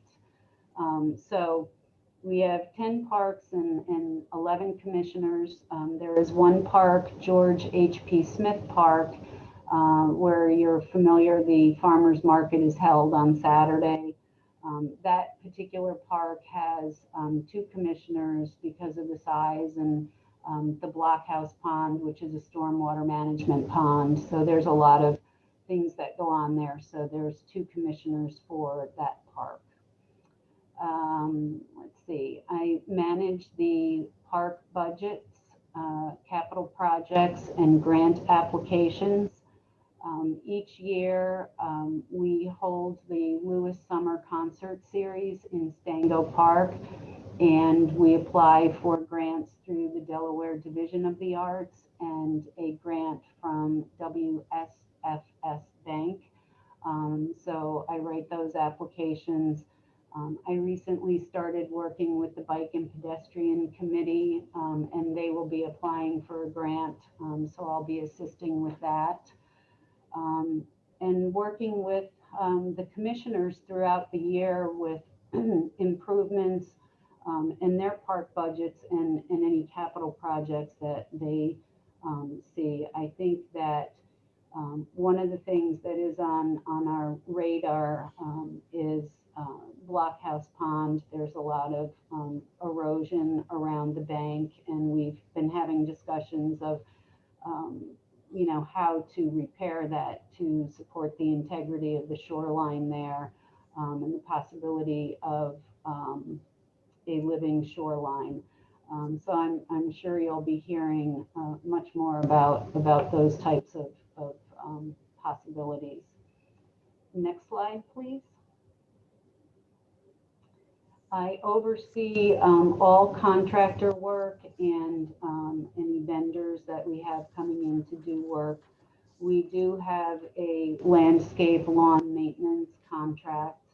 And so I coordinate and monitor that. If there are things that I see per the contract that are not being done, I speak with, the contractor and see how we can work through getting things done per the contract. The tree work, we put things out for estimate and again, trying to get the quality work with the best price and following up on that work. I am the liaison for the Lewis nonprofits.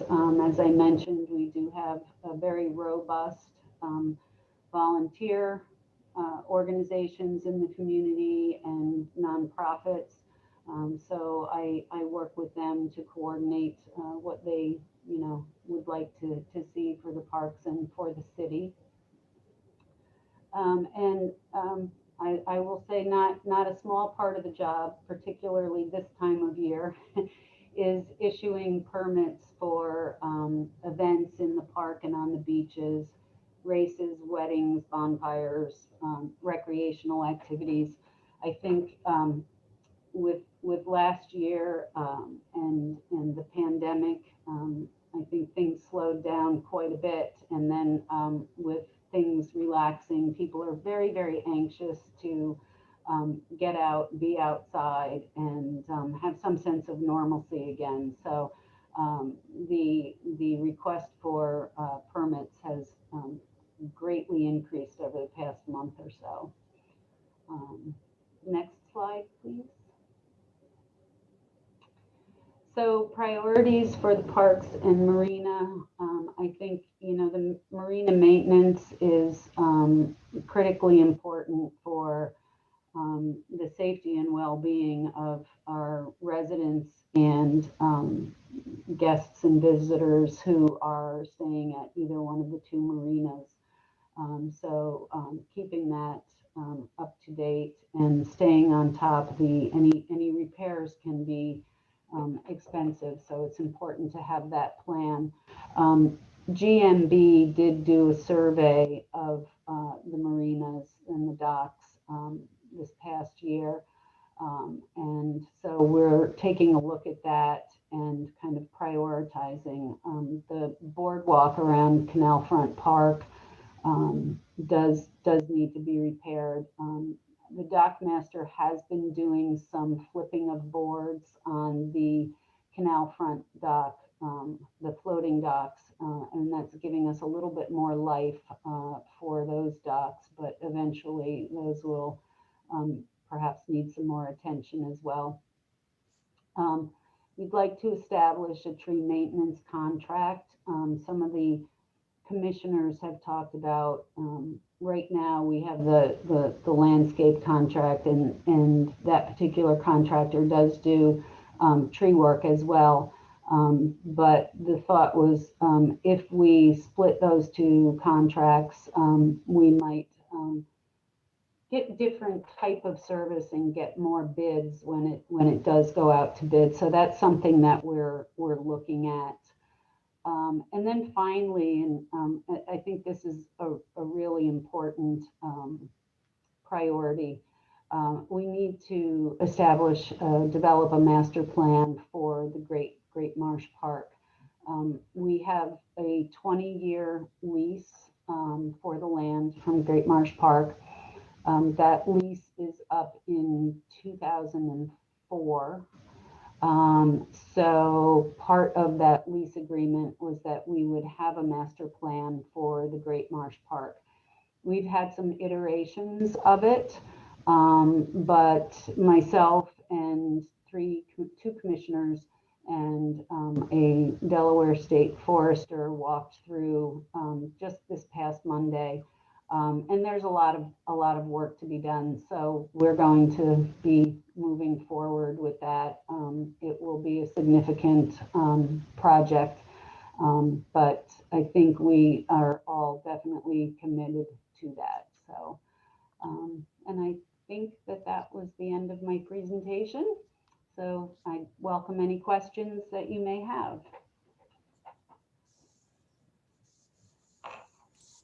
That was great. Thank you. Thank you. Are there any questions before we move on to Janelle? Now we're All good. right. So I'm Look gonna, forward to working with you. Thank you. Thank you. I'm going to bring up Janelle's PowerPoint, and I think everybody can appreciate that Janelle's gonna have a lot to update you on, because planning is always a lightning rod. So with that, I'll turn it over to Janelle.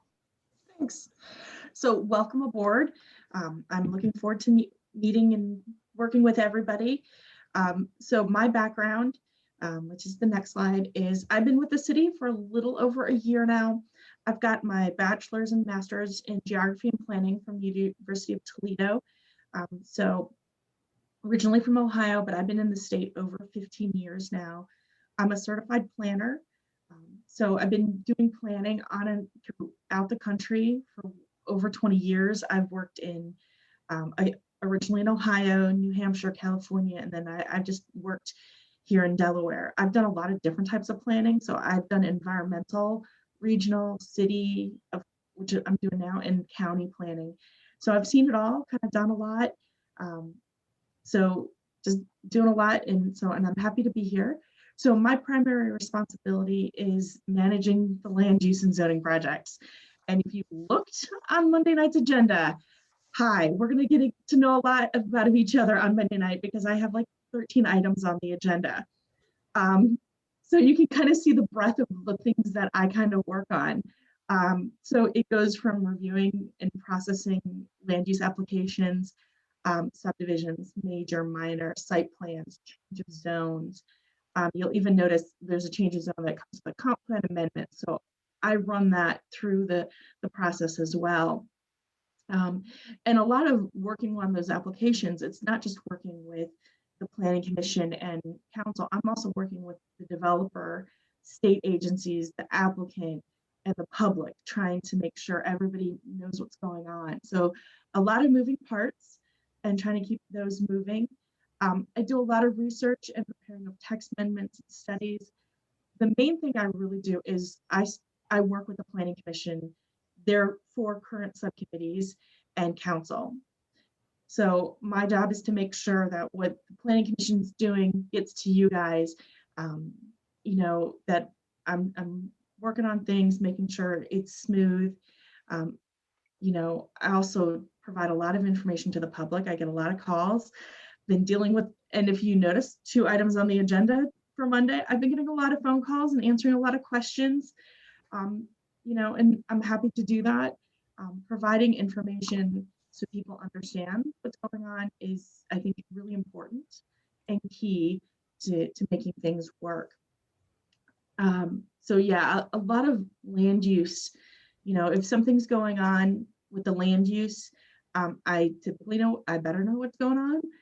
If you're looking for something building specific wise, you definitely want to talk to Robin, because if something's just like going on a specific building, he can know. But if you're looking to see how it's been developed or what's planned, I can help you with that. I also will help the city. We have to take a look at our comprehensive plan next year. So I'll kind of help with the lead for that. Also, a few things that I do GIS work. I do some website, and not a primary responsibility, but I'm like the unofficial camp counselor for the city. So I'm the one trying to work on morale, just helping. That's the main one, just helping. So I've hosted some virtual happy hours. I put the games in the newsletter to try to get people to think. So just to help, you know, try to keep morale. And if you were around or saw pictures of Halloween, you know, I try to keep things kind of fun. But I think the priorities for me and the planning department, and I'm a staff of 1, is to continue to learn how best to assist the public and the city. Again, I've been in the state for a number of years, but learning to, Lewis has a lot of people who are very involved and very engaged.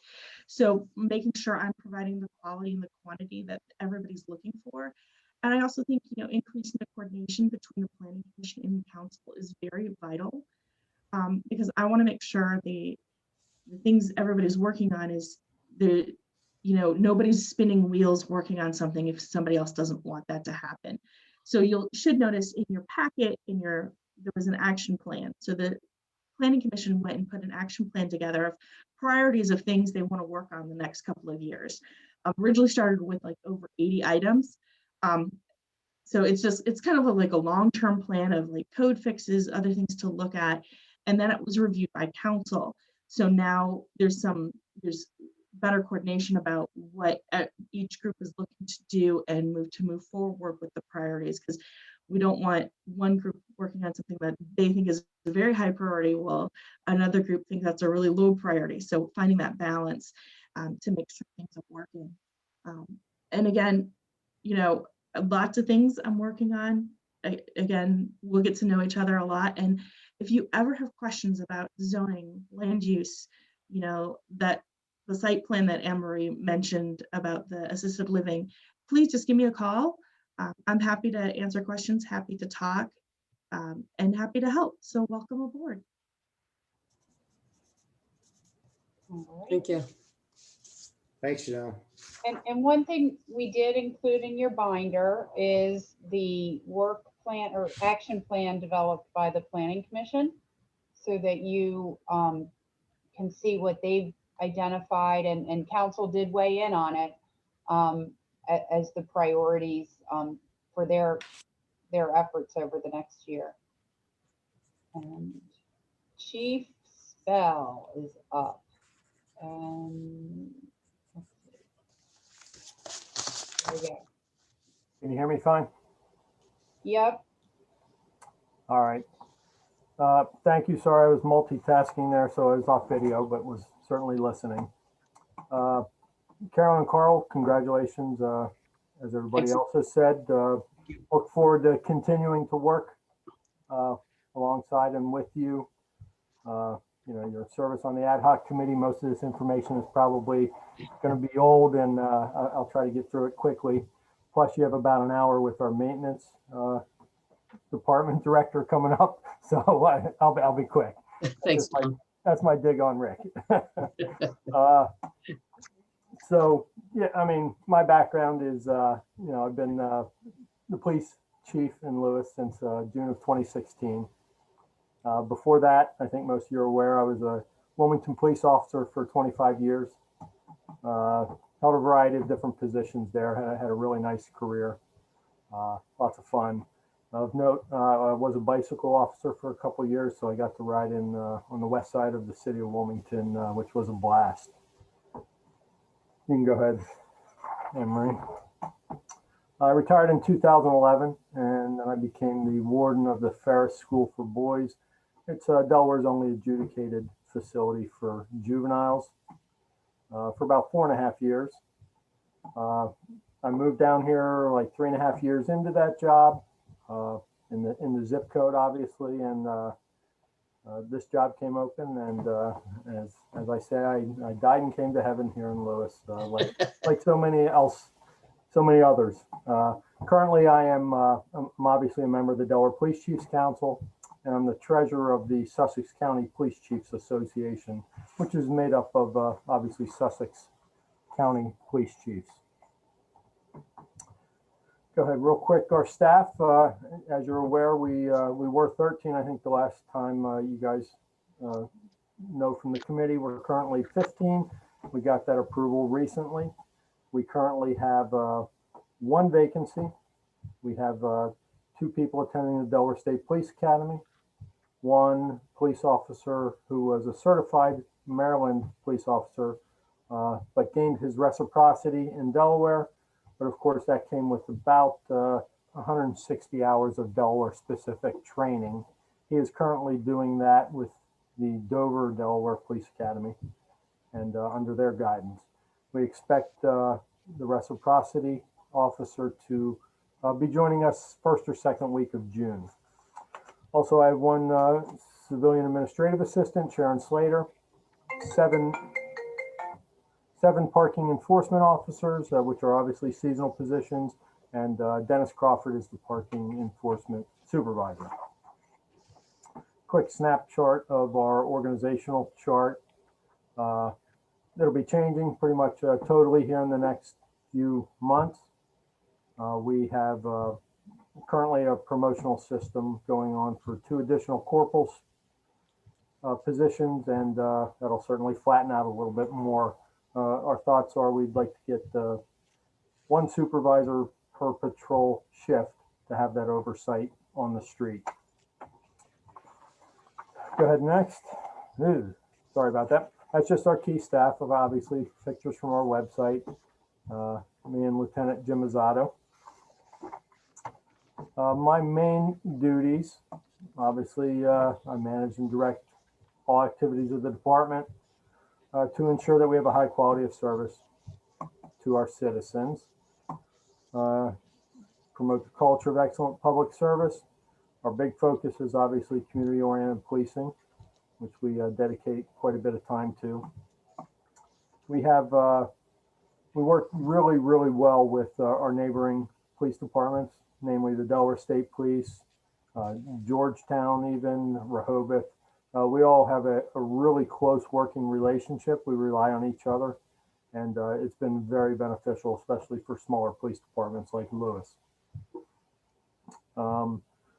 I develop, formulate, and execute the policies and procedures for the department. That was one of the first things I did in 2017, I guess, or late 16. We went to an online policy platform called Lexipol. It updated and gave us best practice policies in policing. They are continuously updated by this policy service, who has a team of attorneys that are well acquainted with law enforcement, various changes, the various court rulings. So all that is instantly pushed out to us. Obviously, I oversee the preparation. Well, actually, Elmorane does, but I play an important part in the preparation of our operating budget. I also ensure that our grants and contracts are maintained in accordance with all the standards that policing comes with. My second in command is Jim Azzato. Jim supervises our detective, and he also oversees our critical administrative areas internally. He's the accreditation manager and in charge of the Council on Police Training compliance. He supervises all our internal technical systems, our computer servers, our in-car cameras, our building surveillance. He also coordinates and participates with me in the hiring process. He does do payroll, scheduling, and is the training officer. He manages our online policy system that I just mentioned. We also have an online police training platform. We kind of, when COVID started, we sought out some additional and different training, which for us is a little unusual. It's called Police One, Police ONE. It's also through Lexipol. It's been a great service where our personnel get monthly trainings. Sometimes they're 15, 20 minutes. Sometimes they're 2-3 hours long, depending on the subject. And that's a way to keep us current and up to date, especially during COVID. But moving forward, we're going to continue to use it. Jim is also a range instructor for the police department and in charge of purchasing all the police-related equipment. Manages our Office of Highway Safety grants. OHS puts out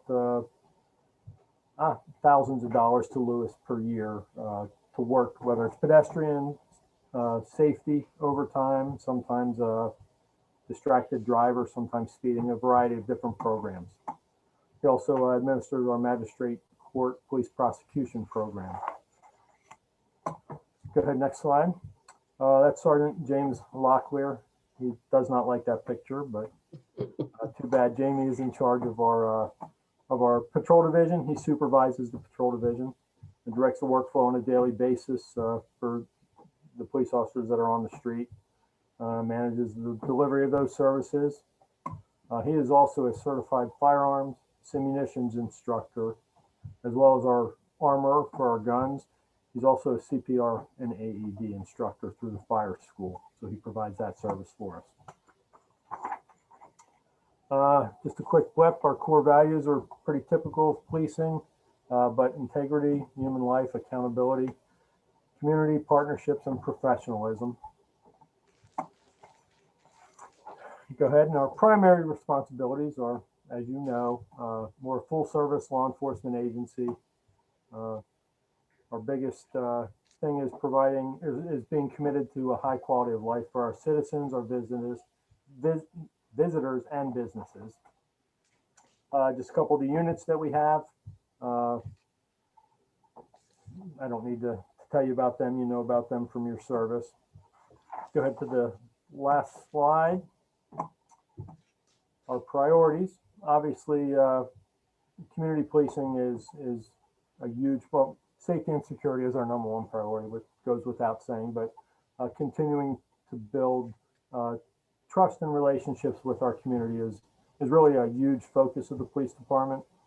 2019, our last non-COVID year, we did over almost 2,000 business and residential checks and business contacts, where we're out in the community getting to meet people and performing a lot of work that is typical community policing. It's the non-enforcement aspects of policing, which helps us build that trust and provide quality service. We do a bit of traffic enforcement. It's a big concern for our citizens. I think, again, COVID threw everything out of whack, but our last non-COVID year, 2019, we gave out about 1,400 moving violations for a variety of offenses, speeding being a big one. We also give out about the same number of warnings per year. We think a vigorous use of warnings is important. We really want to change behavior. And I think we give out between 7,000 and 9,000 parking tickets a year. Not the police department. Most of those are through our parking enforcement efforts. Most occur at the beach. Most occur, obviously, at the meter season. You know, it's mentioned a couple times previous. City has grown. The police department is packed into our building, and that's one of our big priorities moving forward, is to make sure we have modern facilities that'll service our town as best we can. Lewis is certainly up. Well, it was up and coming 20 years ago. We are there now, and we're looking to be able to host those modern facilities that we want. I know that was quick, but Carolyn and Carl both we're intimately involved in the police ad hoc committee. So if you have any questions, fine. If not, I'll grudgingly yield my time to Rick. Anne-Marie, I had a question. Just in terms, the chief mentioned how many parking violations are given out. Do we have numbers around how many of those follow through and pay on time, and how many go to collections? And yeah, I can answer that unless you want okay, to. Yeah, go ahead. It's about 2/3. Just pay. Memory. I'd say you go ahead, Chief. Oh, okay. So we gave out about 9,000. We voided literally 1,000 of them. My focus is I want people to pay for parking, and sometimes, you know, they make a mistake with the machines, and we certainly didn't want to penalize people. So we do dismiss about 1,000. And if memory serves, I think like 5,500 in 2019 were actual paid citations. So right around 2/3. The chief has a pretty strong philosophy that if somebody gets a ticket for something and they paid to park, but there was an error, he will typically have it dismissed in the name of customer service. And if it happens again, you know, no forgiveness the second time. But the chief, you know, we really want people to have a good experience when they come to Lewis. So while we need to maintain the rules, we also don't want people to think that we just issue parking tickets to make money. Yeah, we're not looking to generate revenue, you know, above and beyond. So, all right, so Rick's up. So Rick, see if you can prove the chief wrong. Well, yeah, we do have an employee engagement committee that maybe the chief wants to attend to learn how to treat better, people better. You know what I'm saying? Where's the love, chief? You know what I'm saying? Rick thought 2 to 4 was his whole section. Right. This is the lovely banter we often get at our staff meetings, but it helps to keep the environment pleasant. Keeps you going. Well, thank you for hearing. Congratulations on the election. I'm Ricardo Melendez. They call me Rick, the department manager for maintenance. I've been with the city this will be my 20th year this year. I came here in 2001. I was in the bottom of the poll. I was S8. And by 2010, I put in for the job of S2 when the opportunity arose. I became the assistant supervisor. I did that for 9 years. And last year in March, I put in for the job when the supervisor retired and I became department manager. And I've been doing it now for a little bit more over a year. A little bit of my background. I was born in Lancaster, Pennsylvania. There's 5 sisters, 2 brothers who all went to Catholic school, and I'm proud to say I paid for my own tuition all through high school. I helped my 2 sisters, the youngest of the girls, pay half their tuition, and I take pride in that. That's something both my parents showed me. God bless them, they're not around anymore, but growing up, they made sure for all 8 kids, that's what we did. Amen. As I moved on in life, I've always wanted to be a Marine. In grade school, I wanted to be a Marine. High school, I followed through. At 17, I signed up for the United States Marine Corps. After I graduated, went right in. I'm proud to say I served. I did well. I'm proud of my service and I'm proud of what I did there. And I'm proud to call myself a U.S. Marine, unlike some people who joined the Army, but we'll leave the chief alone for now. From there, I met my wife in California, and I stayed there as soon as I got out of the military, which it was a change. I was planning on coming back. I had a job set up. So it kind of threw me off a little plans, but I ended up taking a little temporary job. I went in to do pots and pans for a day just to get situated and get some money coming in. They hired me by the end of the day. That's how well I did for that day. And years later, I moved up from pots and pans to chef. I moved on to Arizona. I ran the kitchen in Maricopa County Hospital for 2 years before Marriott took over, and I came back and I said it was time to come home. And then, like I said, I came here and you already know my background here for Lewis, how I got hired. Next slide, please. As you see on the slide, the gentleman to the left, Kenny Morris. When I moved up and became department manager, we hired him as a street foreman, my assistant.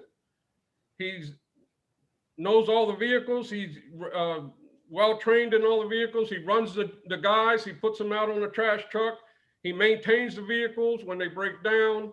He brings in parts, and he sets the schedule up for the weekends, for the overtime. He sets the weekends for the holidays. And he's been doing a great job in the year, a little over a year since he's been hired. The lady to the right, I'm proud to say she was former Parks and Recs and administrator. She decided to move down here for a change, and facilities became part of maintenance. And her job, she sets up, well, some of her what she does, she sets up inventory and maintenance checklists for all city facilities. She oversees maintenance contracts. She works with the contracts on all repairs to city facilities. She has her CDLs, which she obtained when she got here. And not only the facility ties where she maintains the facilities, I should say, she also works with us. She's driven trash truck and she's gotten on back the trash truck. She's not afraid to throw trash, and Kenny does too. I got 2 great foremen that do a great job with the guys that we have here. The next slide, please. Our primary responsibilities of maintenance. Our main job, one of the main jobs that we have, is picking up trash and recycle. We throw trash Mondays and Tuesdays from September to all the way to the week before July 4th. After July 4th, all the way till after Labor Day, we throw trash Monday, Tuesday, Thursday, Friday. We pick up recycle every Monday and Tuesday. If you remember 3 years ago, we had it where we broke it up during the winter. We did half the town 1 week, half the town the other week. And in the summer, we picked it up every week. Then we decided, like we said, trying to improve our service to the community. We do recycle throughout the year now, every Monday and Tuesday. And that's something we're proud of. We have 4 trucks that go out every Monday and Tuesday for trash. One of them's an automated truck. And then the other ones, 2 trucks do recycle, 2 trucks do trash. And that's how we maintain it every Monday and Tuesday. And then of course, we'll be doing it Thursday and Friday. We have a 5th truck, which is our 3rd truck, which was usually our oldest truck because of the stuff, the pressure we put on these trucks where we're out there every day, we're nonstop going, stop and go. Trucks break down and it's always one to have a backup. And that's why we have in there. We have 8, if I should back up, we oversee 8 employees and we got 3 seasonals at the time that are helping us trying to get through for the summer. Besides the trash and besides recycle, we go out, we do repairs, minor street repairs, minor potholes. If there's a pothole, we got our chop saw, we'll go out, we'll cut it, and we'll repair it to our best of our ability. We got a street sweeper. We go out and street sweep all the streets, again, to the best of our ability, as long as the sweeper's running. It goes out a lot of days, and it's a lot of hard wear and tear on that. So there is days that when it's down, it's hard, but we do what we can. We maintain all public bathrooms. I know there's a cleaning contract and a cleaning crew that does it now, but as part of facilities under maintenance, we maintain, meaning we do all repairs for sinks, for showers, the foot showers that break down constantly, especially the ones on beach 1 and 2. We maintain the beaches, beach 1, beach 2. We do the beach rake every Monday, Wednesday, and Friday during the summer. We go and maintain as best we can, not just beach 1 and 2, we go from the inlet all the way to the ferry. We have trash barrels, over 30 of them, all the way from the ferry, all the way to the inlet, where the guys, after doing trash for 5-6 hours in the heat and humidity, are going out there and dumping. There were barrels over 50 pounds at times, 30 of them with 2 ATVs out there, and they do a great job. It's Monday, you could say, is the hardest day, but we do the barrels Monday, Wednesday, and Friday, Saturday, and Sunday. Thursday and Tuesday, we go out and check and empty the 4 quarters, the inlet, and do what we can there. We paint curbs. We do the lines on the parking lots that the city maintains. We do all the curbs in town, and we try to keep up with that, again, to the best of our ability with a paint machine or by hand. We have leaf collection, which happens between September to December. It depends on how quick the leaves fall to how long it takes for the leaves to fall. But we do that Wednesdays, Thursdays, and Fridays. And to try to keep up with the demand of the people who have their leaves on the curb side, we go out after trash Monday and Tuesday and try to pick up as much as we can there too. On the winter, we plow snow. We got like 8 trucks that go out that have a plow to it. We do all the way from Henlope and Gardens all the way across the bridge. We do city sidewalks that we're responsible for, 1812, City Hall, the police department, just to name a few. And not only that, we ice when we salt when it's icy, and we salt all the sidewalks and the streets. And again, we do we respond to special requests from City Hall, and that could be anything from complaints to requests to questions. And we respond to the complaints, we follow up the leads to the request, and we try to answer the question if City Hall doesn't know the answer to that. Next slide. As you see on here, what we have on here is our priorities for maintenance. Our priorities always remain the same, is to provide the best municipal service every day. And like what I like to tell the guys, it's something we always say, we represent the city. And you're out in the city constantly, you're meeting people, and sometimes people are watching you and you don't even know it. you stay focused, you stay professional, and most of all, you think safety at all times. It's something that I like to make sure the guys remember. So that's it. I'm short and sweet. Any questions? I'll be more than glad to answer them. Well done. Rick, you neglected to mention one thing that's very Oh, I'm sorry. Can I backtrack on I that? was gonna say the same thing, Mayor. You did that last time to me. I even had the paperwork. I'm sorry. What? Chief threw me off. I was trying to rush. No, if I may backtrack, the mayor's true. We have a program of DFIT. It's the Leah Founders Insurance Trust. It was established in 2008 and was a self-insured workers' compensation. And in 2008, when it started, it was respectively a rated plan, a group retrospectively rated plan. And in 2014, achieved members' ultimate goal and became a group self-insurance program, making insurance history in Delaware. We're up to 28 municipalities that are involved. And as the mayor, he sits on the board of trustees as the chair. And I'm proud to say I chair the DFIT Safety Committee, and I've been elected for 6 years. And hopefully I plan to continue on that. And it's a great program. I'm proud to be a part of it. It works on safety. It puts you in, like I said, 28 municipalities meet together. With COVID, we're doing it on Zoom, but we usually meet at the 911 center up in Dover. Ideas are thrown out. There's groups that come in and give training opportunities, training topics. We get discounts, and I'm proud to be part of that. Thank you. Well done, Rick. Rick does an excellent job with that. If you didn't notice, his side gig is he's a comedian. And he's a Cowboys fan. Oh, I don't know about that part. Whoa, hold on.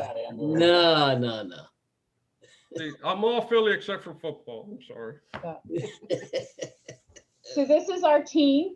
I think we've got a great management team here. Absolutely. Done a lot over the past year with replacing, filling some of the vacancies, and I think you can see we work well together. We actually enjoy bantering about. So if you have any questions for us, we're glad to take them now. We're glad to have you call us, as things come up. Again, my big request is that if you have questions, certainly going to the individual departments is one thing, but if you have something that requires research or a project, I prefer if you can come through me. That way I can kind of help to manage the workflow and the workload. Any questions, comments? I would just say, I mean, to your point, Emery, to have it go through the department head, but Tim and I both took the opportunity to go to the departments and meet the staff, when we came on board. And I think it's useful, and they get to know who you are. And so we did that with the chief and with Rick's team. Well, yeah, we intend to do that. I think Rick would only be too happy to have you ride in a trash truck. Oh, yeah. Yeah, and certainly you at least have now seen pictures of our staff in City Hall, but we welcome you to come in and meet them. And as things are evolving and we can actually do things in person, I think we'll be able to, even Andrew and Tim, for you guys, because so much of the last year has been virtual. I think that there will be opportunities moving forward to really engage with our staff and get them to know you and you know them. So. Well, there also are a lot of new people. Right. Yeah, we have had almost the entire finance department, if you looked at Ellen Lorraine's slides, came in 2020.